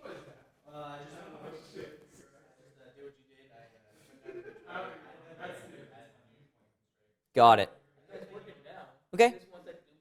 So there's something in that duplication process that broke it. Yeah. And I don't know what. All right. Alrighty, guys. Let's get back to it. You guys are having Mr. Duffy made an awesome animation. He figured out how to universe works. Okay, Mr. Duffy, what did you get on yours? I'm curious now. What computer number are you? He fixed that. He figured out how to universe works. What number are you, Duffy? 18. Let's check it out. Time to I can just barely see what he's generating. What did you create? So you've ripped a hole in the space-time continuum. I love it. And look at that. What in the world? That is awesome. And that's only 666. Brilliant. I love it. Great job. So, we're gonna have to edit these, right? We're gonna have to tweak the settings a little bit to get the result that we're after. Okay. So here's what I'm gonna do on mine. I think for me, what I'm gonna do is I'm gonna go in and look at the dynamic properties of each one of my spheres, and let's make some changes to it. I'm gonna change my bounce percentage to 100. My friction, let's go to 65%, and let's see what that. Let's make the mass much bigger too. Let's make them real heavy. Let's make it like let's make it like 20 pounds to start off with. No, that's not big enough. Let's just try it. See what we get as is with 20 pounds. Oops, I just did that in the first one. I meant to do that on all of them. My apologies. Oop, not 10%, 100%. Friction, keep it as is, and then we'll change the mass to 20 pounds. Let's just see what we get. Hey, look at that. Bonk. Hey, there it is, folks. Well, kind of. No, It works. It works, but let's increase the mass. Instead of doing 20 pounds, let's put 50 pounds. And maybe the bounciness is too high. Donk. Yeah, I like that, but perhaps let's try just walking the bounciness down and see what we get. It's doing it. Yeah, it's doing it, which I like. But we're going to have to keep playing with the settings here. Let's really reduce the bounciness and see what we get. Yeah, the bounciness is having a big impact on it. However, if we really increase the weight of this significantly, let's make it 1,000 pounds. You want to become like Duffy? Okay, so now they're all just way too heavy. And I'm not influencing the first sphere. I'm only I forgot to make a change. Let's bring down the bounciness too a little bit. Donk. Let's put the bounciness up to 80. So this is what I was talking about when it comes to experimentation, right? Hey Pat, if you want to see better results, turn off the friction completely. Mine is becoming more fluid. Turn off the friction. Not completely. Let's see what we get on mine. Like this one right here. Bonk. I'm only doing the first ball. Thank you. Mine's so continuous right now. So you turn down the friction to 0. That's what I did. Okay, let's see what we get. Bounce out 100, friction 0, then Let's see what we get. 100. Oof. Said bounce at 100. Let's see what we get. Yeah, there we go. Good job. It's lossless too, I think. Bonk. Okay, now mine's going a little nuts. All right, you wait around your. Yeah, after a while, I mean, these are still active bodies, right? Let's add just a little bit of friction in here. Maybe that will start slowing it down. Let's put a friction of like 1.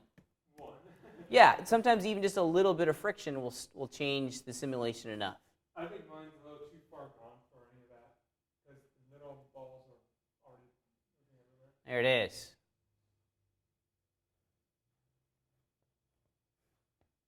Dun, dun, dun, bong, bong, bong. Awesome sauce. I want to save that because that was a good project. Duffy, did you save yours? All right.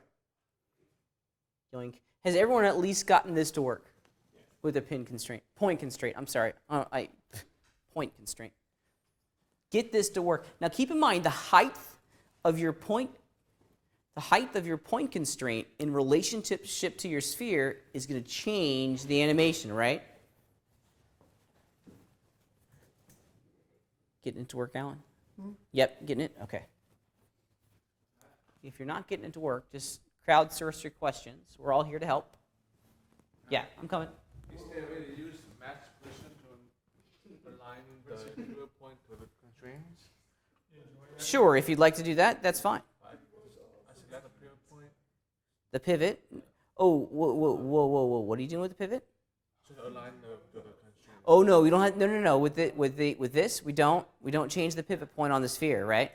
Because then, if we did that, the sphere is going to be rotating around. The point constraint's already making it rotate around here. Okay, yeah. This one we don't change the pivot on anything, right? Is there a pattern, or is it just? Yeah.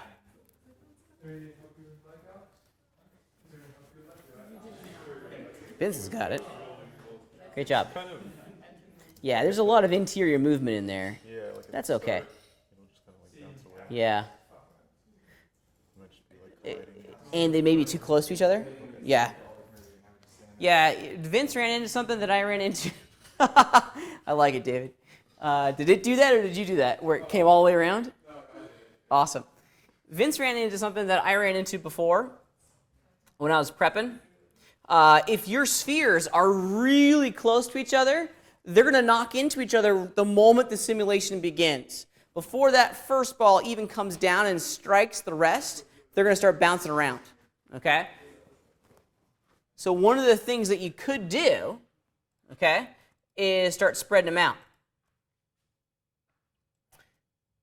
Does anyone have an idea on how you could spread these out intelligently to keep kind of a uniform sense of distance between them?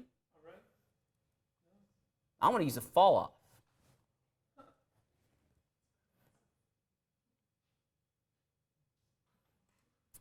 And let's see. It drives me crazy they don't have fall offs in the setup tab. However, I would imagine they probably don't think you're going to need it in the setup tab. Let's do it. Let's do fall off, linear fall off. I'm just going to move these apart a little bit. There we go. Let's go back into my setup layout, run the sim once more. Bonk. Yeah.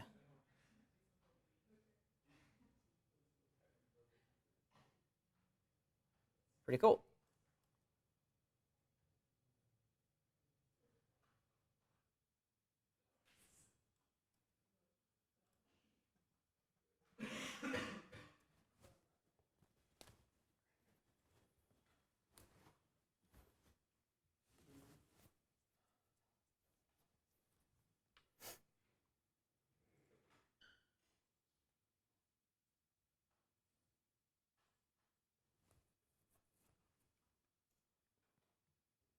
All right. So with that, did everyone get to this point? Yeah? Okay, great. It's important that we all get here because now that we have this established, we want to apply what we've learned here to that chain link. Okay? Now the chain link is going to change, or we're going to have to add a couple additional things into the chain link to get it to work correctly. Okay? So let's go back over into our chain and see what we need to do over there. Okay. So here, let's do this. I'm just going to revert my scene back to the original, just so we can start over again. Okay. All right. So let's go ahead and start making our chain link here. And before I get started, let me just move the pivot point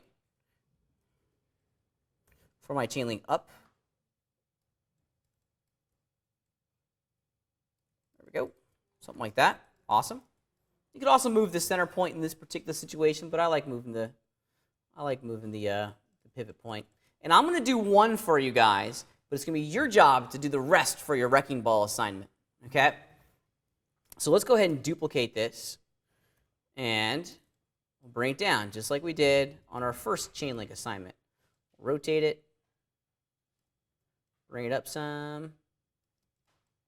All right, rock and roll. Things are good. Okay? Now let's start making a relationship. Let's start making some. Let's start creating some active rigid bodies. Okay. So I've applied the active rigid body tag to each one of my items. Let's play the sim. Yay! It bounces off. That's what we want. Okay. It falls. Woo! There it goes.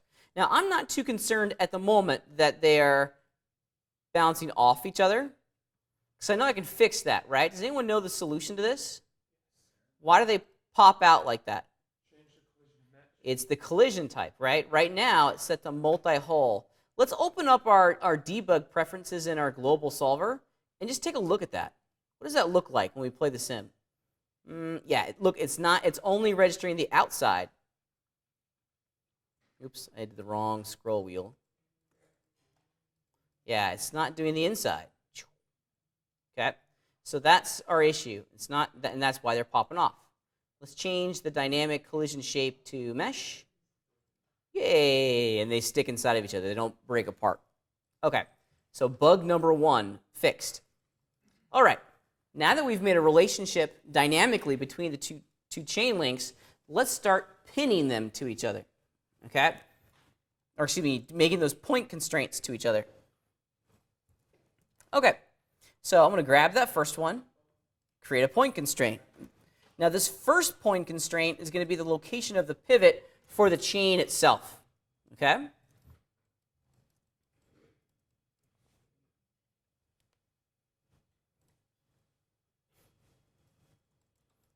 And we're going to need another point constraint between chain number 1 and chain link number 2. So let's just add that one in. Doop. Okay? And it went exactly where I wanted it to go. All right. So let's get this to work real fast. Okay? So if I move, and we're going to have to do some troubleshooting here. If I move this first one,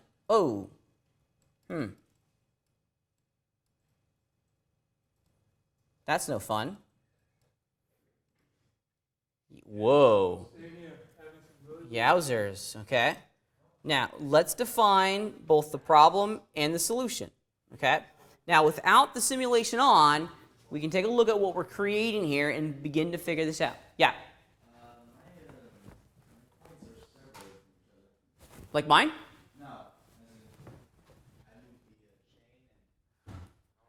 Did it just crash on you? No. It didn't crash. Just I'm having all the problems. Okay. Oh, was I supposed to like select them? Yeah, so the difference between yours and mine, delete, okay, let's stop right there. Now, when you're adding the second point constraint, select the top one first, hold down shift, that one. Now create a point constraint. There we go. And then if you try to rotate your guy like I do, you're probably going to get something not too dissimilar, okay? Because in every sense, the first point constraint, this one, is going to act like the center point for our little chain, right, where it's going to swing around. And then we have another one that's constraining these two objects together. However, when I rotate the first one, the second one doesn't come with it, right? That's no fun. I want it to come along for the ride. So how am I going to do this?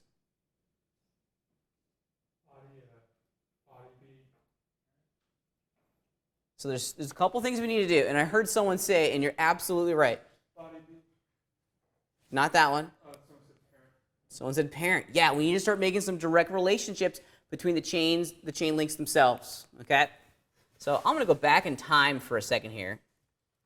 Reset the transformations basically on chain link number 1. Now we still have to create a direct relationship between chain link number 1 and chain link number 2.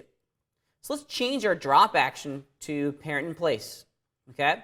Grab the bottom one, drag it on top of the first one, and make a relationship, right? Okay. If we were to rotate the first one, okay, we're getting there, but what isn't coming along for the ride? The other point constraint. So what do we need to do? No, body B should already be set. Okay? It should be chain to chain 2. But just look at the movement of this. Oops. Okay. Yeah. Okay, so the second point constraint needs to be parented to what? The second chain. Second chain, right? So let's do that real fast. I'm going to grab the point constraint. Since my drop action is still on parent in place, let's just drag it, bloop, like that. Okay?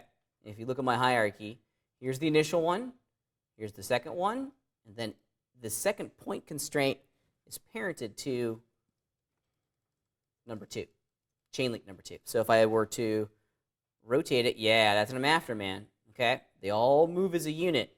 So if I was to move and rotate my chain, something like this gets fun. Check this out. Okay, run the sim. Look at the movement of that second chain link. That's cool, huh? And the weight of it's actually influencing the rotation of its parent. It's clicking through it. Is it going crazy? Yeah. That's awesome. Is it clipping through it, or is it actually going above it? Let's find out. It's actually clipping through it, but that's okay. I'm okay with that. For what we're doing, I'm happy with that. Let's look at it in perspective. That might be a product of the point constraint.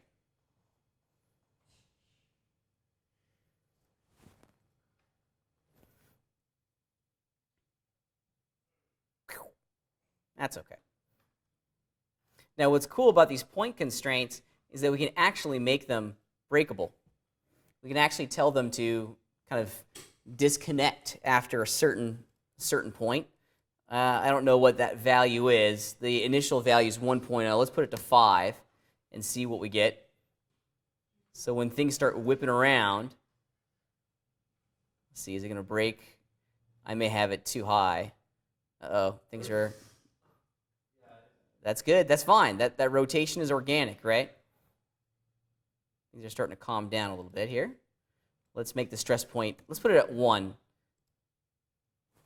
Oop, it broke. Yeah, it broke off already. Now the active rigid body system is taking over. Yeah, at least it's not flipping. It's Yeah. actually, It's actually rotating the way it should be rotating. nice. We could have done this for our first assignment. We could have, but then you wouldn't have learned about parenting. So true. There we go. Now it broke. Cool. Look at that. I put my stress brake at 10, so the pin constraint was driving its movement until it started whipping around. Right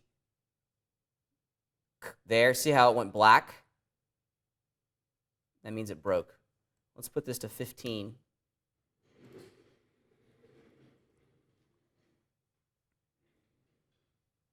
Still going. Pin constraint still moving it.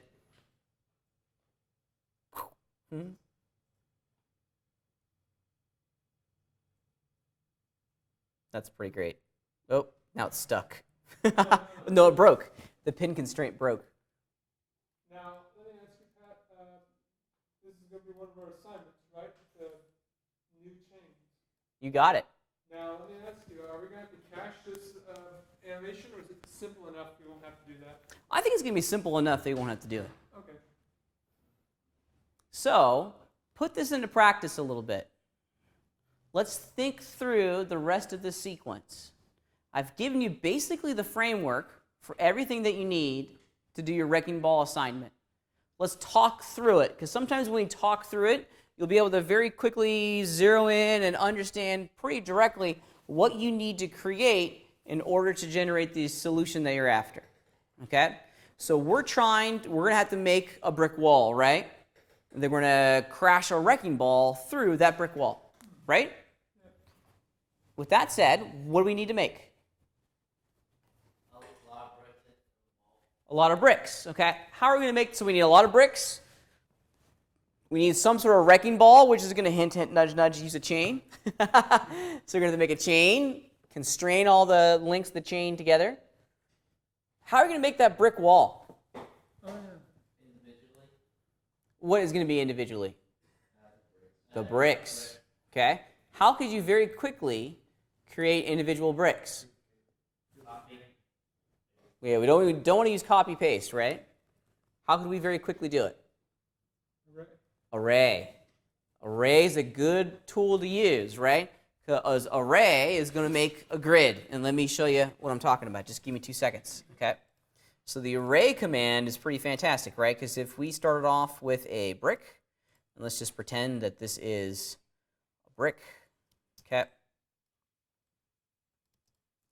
And I'm going to center this, right? You're going to make one. You want to make the first one absolutely perfect, okay? And if you're also pretty smart, and I know you guys are, okay? Here, I'm going to be super geeky, because I can be. There's my brick. I know you guys are pretty smart, assign a material on it first. Then duplicate it. Okay, so there's my brick, all right? Name it brick. Okay. And it's just chilling right down there at the center. Just chilling, hanging out. It's having a good time. If we look at our mesh properties, good transforms, no transform information applied to it, which is what we want. Okay? And that mesh is sitting at the center of our scene. Now we can start making the brick wall pretty quickly, right? And this is where that array command comes in. Let's go into our modeling tools. We're going to model it. We're going to do the duplication at the item level, right? We can't do it at the component level. It has to be done at the item level because we want each one of these bricks to animate independently from each other. So we'll do duplicate and array. Now I want it along. Huh?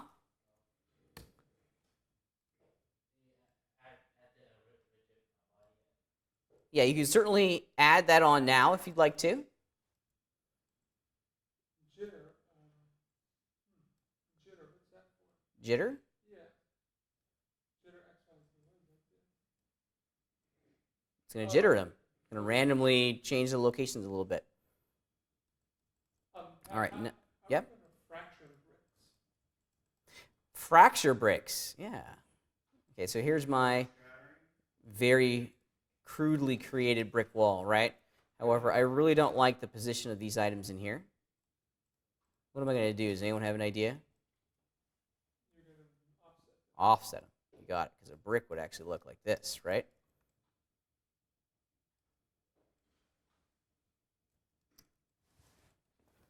And you know what? I'll be super accurate here because I'm going to be geeky.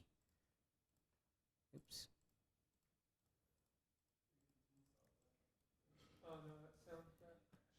Yeah. We'll manage. There we go. So there's my brick wall, right? Ta-da! Awesome. Now you're going to get a whole bunch of bricks. A whole bunch of them. Okay? But that's fine. What's another way that we could have done this? Do we need to do mesh items? What about instances? Would instances work? No, because if you're going to fracture them, they'd all have to be individually fractured. However, if we do instance array, oops, looks like instance array didn't preserve my previous settings. There we go. Was it 6 by 6? Is that what I made?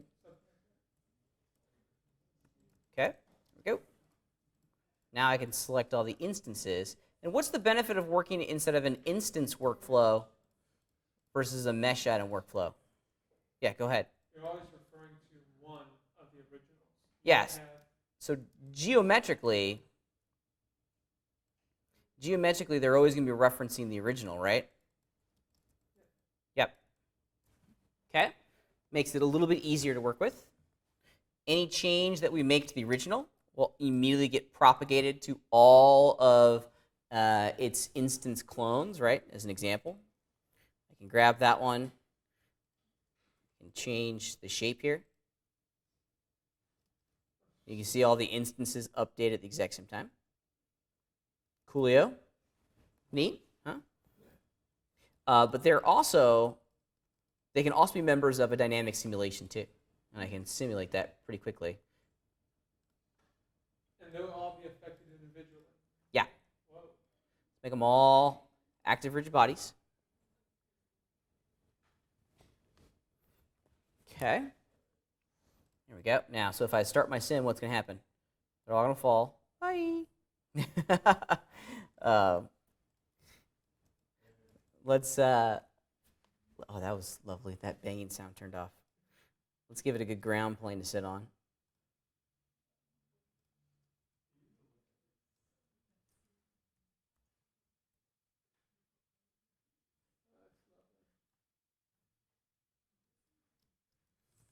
And I want to move this componently down below my bricks. Okay. And I'll make that ground plane, what's it going to be? Static rigid body. If I run the sim now, oop, that one moved. Minor earthquake. Yeah, oops, that one fell. I think that might just happen because there's nothing holding it in place on top. Okay. Yeah, there's nothing, and you're absolutely right, Isaac. There's nothing that's really holding that one in place, so it's just going to fall. Bye. Which is very entertaining. Huh? Plaster? Plaster. Yeah. You can model, yeah, absolutely. And now you can just smash that sphere in there and you're on your way. Yeah. How are you going to fracture the bricks? So the bricks aren't going to break, okay? Yeah, the bricks aren't going to break. However, if you want to explore it, you certainly could. Fracturing inside of Modo is really neat, actually.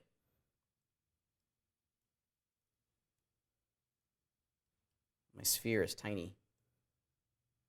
There we go. That was like a BB gun bullet. Going through Right, the yeah. wall. So I think you guys can see where I'm going with this, right? That's a big cannonball. That's a very big cannonball. We'll make it smaller. Now remember, when you're doing this item level transformation, okay, or when you're doing this transformation, you're making it bigger or smaller, moving around, if you're changing the size of it, do it at the component level, right? If you're moving it, do that at the item level, okay? Let's make this an active rigid body.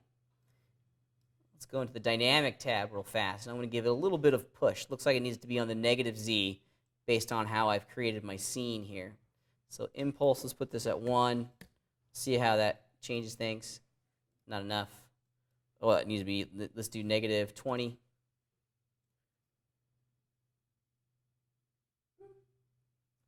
Yeah. I gently broke it. Not exactly the demolition explosion that I was after.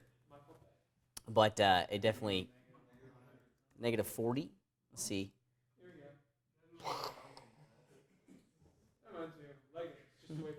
Now, one of the things I want to change, because I want to, and because I can, is I want to change the weight of all of my bricks. They just feel like they're not bouncing enough, right? So let's change their mass to 10 pounds. Is that how heavy they are? Something? Huh? Is that how heavy a brick is? Oh, no. 10-pound brick? Yeah. Most buildings would not stand if they had 10-pound bricks. Bricks are maybe 2 or 3. But let's see how that changes. There we go. Now, we're not getting a real-time frame rate here, okay? So this is why caching your simulation is a good idea from time to time. Really? That wasn't Yeah. real time? Nope. That was pretty slow. Let's play it back in real time now. And even now, it's not necessarily going to be... Yeah. So my bricks are still way, way too heavy. Or too light. They're not heavy enough. It's in slow-mo. Let's go back here. I want to clear my... Speed everything up. Huh? Oop. Let's grab all of my bricks. Once again.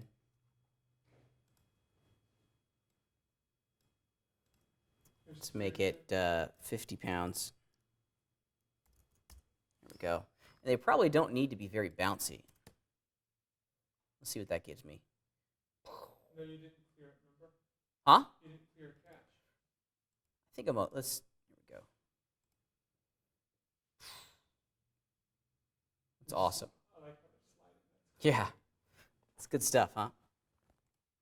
Now, this is kind of fun. Have you guys ever wondered how they do like bullet time and stuff? This is pretty cool. This is kind of like icing on the cake. I love this. This is like one of my most favorite things about the Modo render engine, right? Is that we can actually stop time, stop simulation time, and it happens at the solver itself. So if I have the solver selected and I go into the advanced area, this time scale allows me to slow things down a little bit. Okay, now it's just going to slow down the simulated events. So I'm going to cache my animation here real fast, just so I can see pretty directly when the impact takes place. So it takes place, what rate? Let's do frame 40 just for giggles. Okay. Here, to further illustrate the awesomeness of this, let's do this. Let's actually go, let's look at what the render camera is going to see. Let's start making a cool shot. Perfect Michael Bay moment. Yeah, this is going to be a Michael Bay moment, okay? This is absolutely going to be a Michael Bay moment, okay? Okay, so there's my camera. It's right there.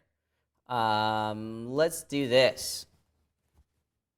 Let's do this. Let's kind of build off of some of the things that we've talked about before, right? Now, I could animate this thing going left or right if I wanted to, right? Easily with the camera transformations. Or, and I like doing this, what if I create a new mesh item, and on that mesh item, I create a curve, right? And that curve is going to represent the railroad track for my camera.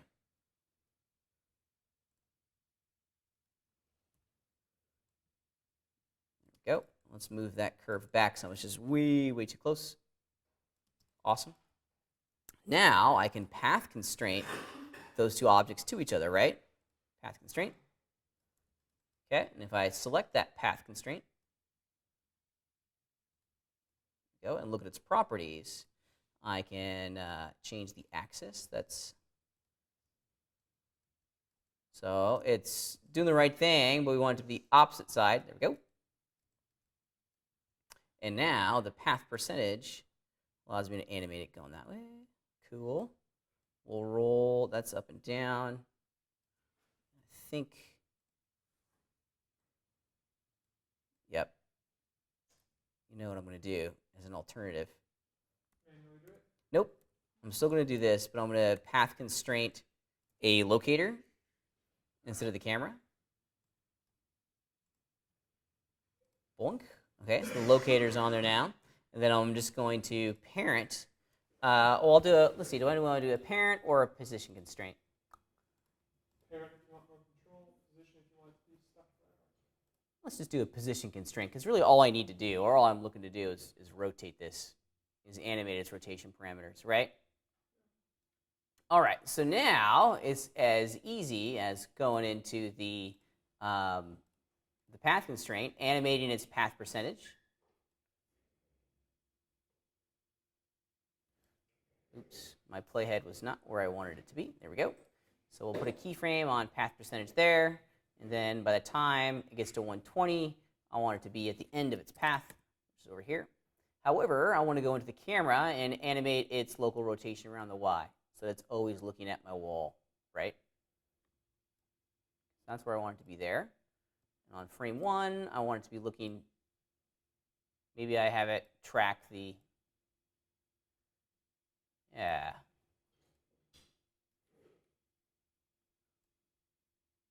Something like that. Let's see what we get. See what that gets me. Not quite there yet. So right in here,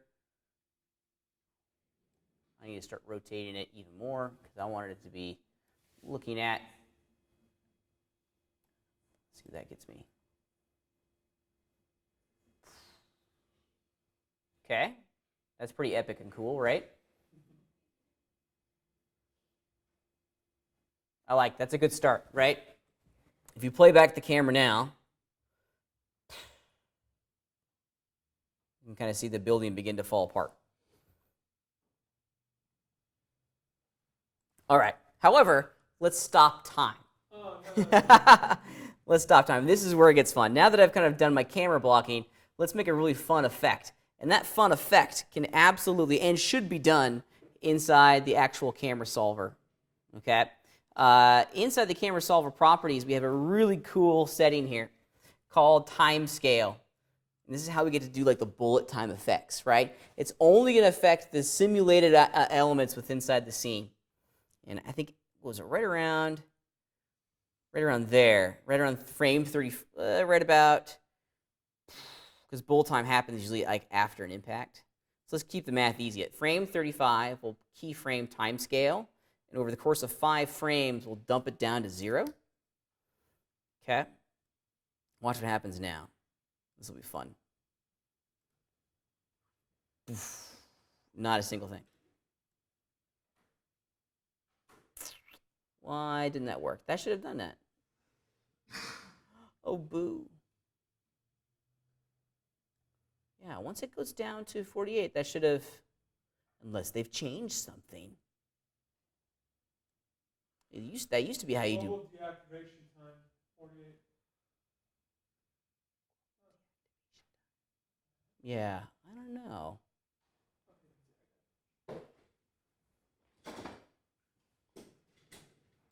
Anyways, let's see. You know, maybe I'm looking at cache simulation data. That's probably what I'm doing. Let's clear the sim. Let's run it again. That could be entirely user-driven. Let's play it now.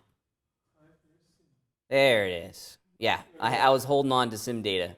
That's why it wasn't preserving that result. Right when the explosion happened. Yeah, so, whoa.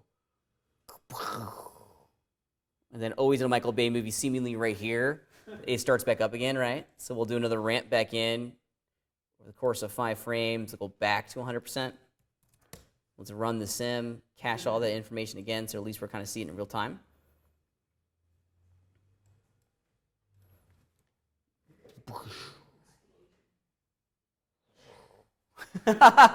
Cool, huh?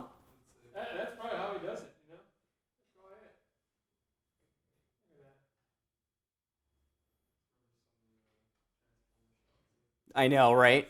This is basically every other shot in a Transformers film, right?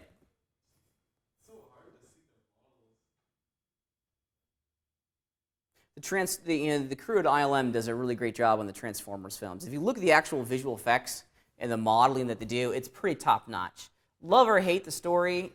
The recent ones, I'm not too thrilled about the stories. But the 3D modeling in the Transformer films are pretty redonkulous, actually. I would love to meet the mad scientists that come up with those models. I can't speak to the recent Transformers models, but I know in the original Transformers film, the hero models for all the Transformers actually transformed. All the pieces rotated around each other, and they did an actual transformation, which is pretty neat. You see that pretty directly in the Optimus Prime character. Yeah, you can actually see all of his wheels like rotating around the joints and everything like clicking into place if you watch real carefully. Yeah, it's pretty crazy. How do you see that out of everything on the screen? You see that one little thing. Yeah, You've seen it that many times, haven't you? I have seen it that many times. I do like their first Transformers film. First? One. If you get rid of Megan Fox, it would actually be a pretty decent movie. Oh, I have a list a mile long of why I would love to get rid of Megan Fox. She destroyed Transformers, and she's doing a darn good job of destroying the Ninja Turtles too. So, she is not April O'Neil. Not anywhere close. Anyways, all right. Pretty cool, huh? Pretty neat. Pretty neat. Yeah, it's a lot of fun. It's a lot of fun. We can create some fantastic effects using our dynamic simulation engine. Now, for you guys, I want you to make a wrecking ball. So this is not a cannonball that's being shot into the wall. I want you to take everything that we learned when it comes to those point constraints and make a wrecking ball swing into a wall and destroy it. Okay? Now, there's some things in here that you're going to have to keep in mind. The render time is something that you're going to have to keep in mind here. Okay? So this is something that we're going to have to render. So you're going to need to start putting all this stuff together and getting it to a spot where we can render this thing. Okay? Let's go back to the assignment sheet on D2L and look closely at what we're going to be, what you're going to be expected to build. Okay? All right. Okay. So 300 frames. Okay? 300 frames. You know, I'm going to ignore this trigger at frame 15. If you wanted to do that, you could, but I'm going to delete that. I don't think that needs to be an expectation anymore. Okay? I'd actually prefer that it not be. So I'm going to delete that. Minimum of 30 bricks. Okay? 30 of them. 30 bricks. Okay? And the ball must crash through the wall. The ball must be taller than the height of the sphere. Okay? So you want this to be a wall, right? This is not like the side of a building, not like a little 3-foot wall, right? The brick and the sphere, so the wrecking ball, and actually all the links in the chain are going to be active rigid bodies, okay? And then, of course, the ground plane is going to be a static rigid body. Problems that I've seen people run into is the ground plane. If the ground plane is in a brick, it's going to like explode your wall, okay? Let's see if I can simulate that or simulate exactly what I'm talking about. So it's like go flying in all directions? Yeah, pretty much. Let's get rid of this viewport. Okay. Oh, by the way, Pat, I forgot to ask you. The dynamics, is it double-sided collisions or single-sided? They should be double-sided. Yeah. Okay, so I'm going to change the location of my ground plane. And I was very, very careful when positioning my ground plane in reference to the bricks. And you can kind of see the location of the ground plane right here is just ever so slightly below the bricks, okay? If it's not, okay, if it's in there like that, okay, if you're not super careful, let's see what happens. And you're going to cache it? Yeah. Let's just see what happens. Yeah, see how all the bricks got moved up? Yeah. Look carefully. I've seen this explode Sims before. See how the bricks are in there, and then boop, they pop up? Oh, I see. Yeah, if your bricks are super light, I've seen that push all the bricks up, and then all the bricks go, woo! It's actually kind of entertaining. Let's see if we can force Modo to do that, because that would be fun to see. I would like to see that. I would like to go to there. Let's make them very light. Let's make them a pound. Let's just see what happens. Sponge bricks.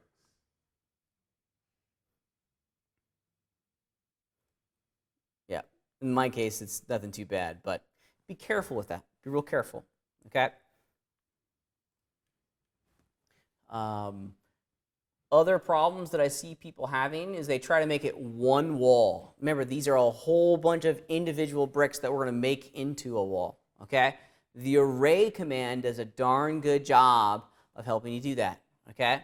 Oh, another thing that I've seen people do in the past that causes problems is the distances between the bricks are off, okay? Not so much the X position of the bricks, but the Y position of the bricks. What we don't want to have happen is we don't want to have our stack of bricks kind of fall the moment the sim starts, right? They're all going to shift a little bit. But we don't want them falling like a foot, because then they risk getting tumbled off. Let me show you what I'm talking about. Let me just go into a new project file, and I'll just do something very, very similar, just so you have an illustration of this idea, right? So if this is my brick,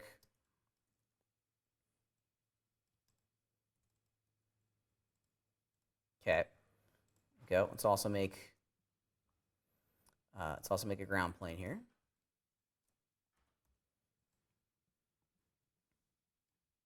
Ultimately, this is what we're trying to avoid, okay? Oops. Okay. So try real hard to, when you're making your array, well, I'll just do an instance clone and just do a vertical one, okay? You got to be real careful, because if your bricks are spaced off like that, and you make them all dynamic, or active, excuse me. Oops. Active rigid bodies. Make that a static rigid body. Yeah. They shift around a little bit, and that can cause problems, okay? Especially if they're incredibly bouncy. So if they're really bouncy, Ooh. yeah. Oh no, I had to think for a moment. See that? Yeah, that was fun. Let's do it again. Dum-dum-dum. They all kind of settle down, which is fun. Wait. Yeah! Jenga! I like it. That's another great thing to do, like a Jenga animation, right? Instead of a brick wall, we make it a large Jenga block. That'd be fun. So just make sure that the spacing of your blocks is something that you look at carefully. If they're all tightly packed in there, now we don't want them crossing each other, right? We don't want them, let me go back, and I'm going to do this. I want to make it an active. If you make the initial brick an active rigid body before you duplicate it, you don't have to apply that active rigid body tag to all of its duplicates, okay? So if I go in and duplicate it now, and I'm just doing mesh clones instead of instance clones, which is fine. Now, if you do the opposite direction, if you overlap them like that, okay, and run the sim, initial failure, okay. Oh, I didn't make this an active rigid body. Or that's supposed to be, I'm sorry, not active, static rigid body.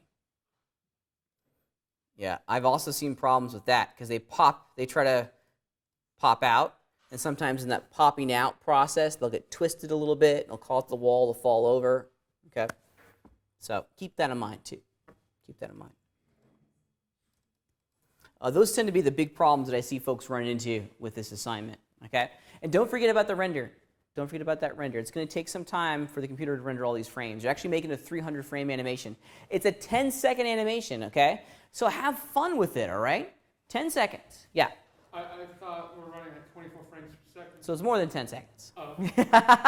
But 300 frames, that's a good amount of time for a simulation. Have fun with the camera movements. Do something epic and big like I did, because if it's just a static camera kind of capturing this moment, it's going to be boring and dull, okay? have fun with it. Maybe put something behind the wall. Make it a little bit more entertaining than just a brick going through the wall, right? Sure, destroy Green Dude, bury him in. I know you guys have hated the process of rigging Green Dude. Maybe it's time to get a little vengeance, okay? Have fun with it. This is supposed to be kind of a fun exploration of how the dynamic engine works inside of Modo, right? Sound good? Questions on what we're striving to accomplish over the next week? Everyone kind of getting it? Yeah. All right, we got about 30 minutes left in class. Let's get to work. Okay? You probably can get some of this done together right now.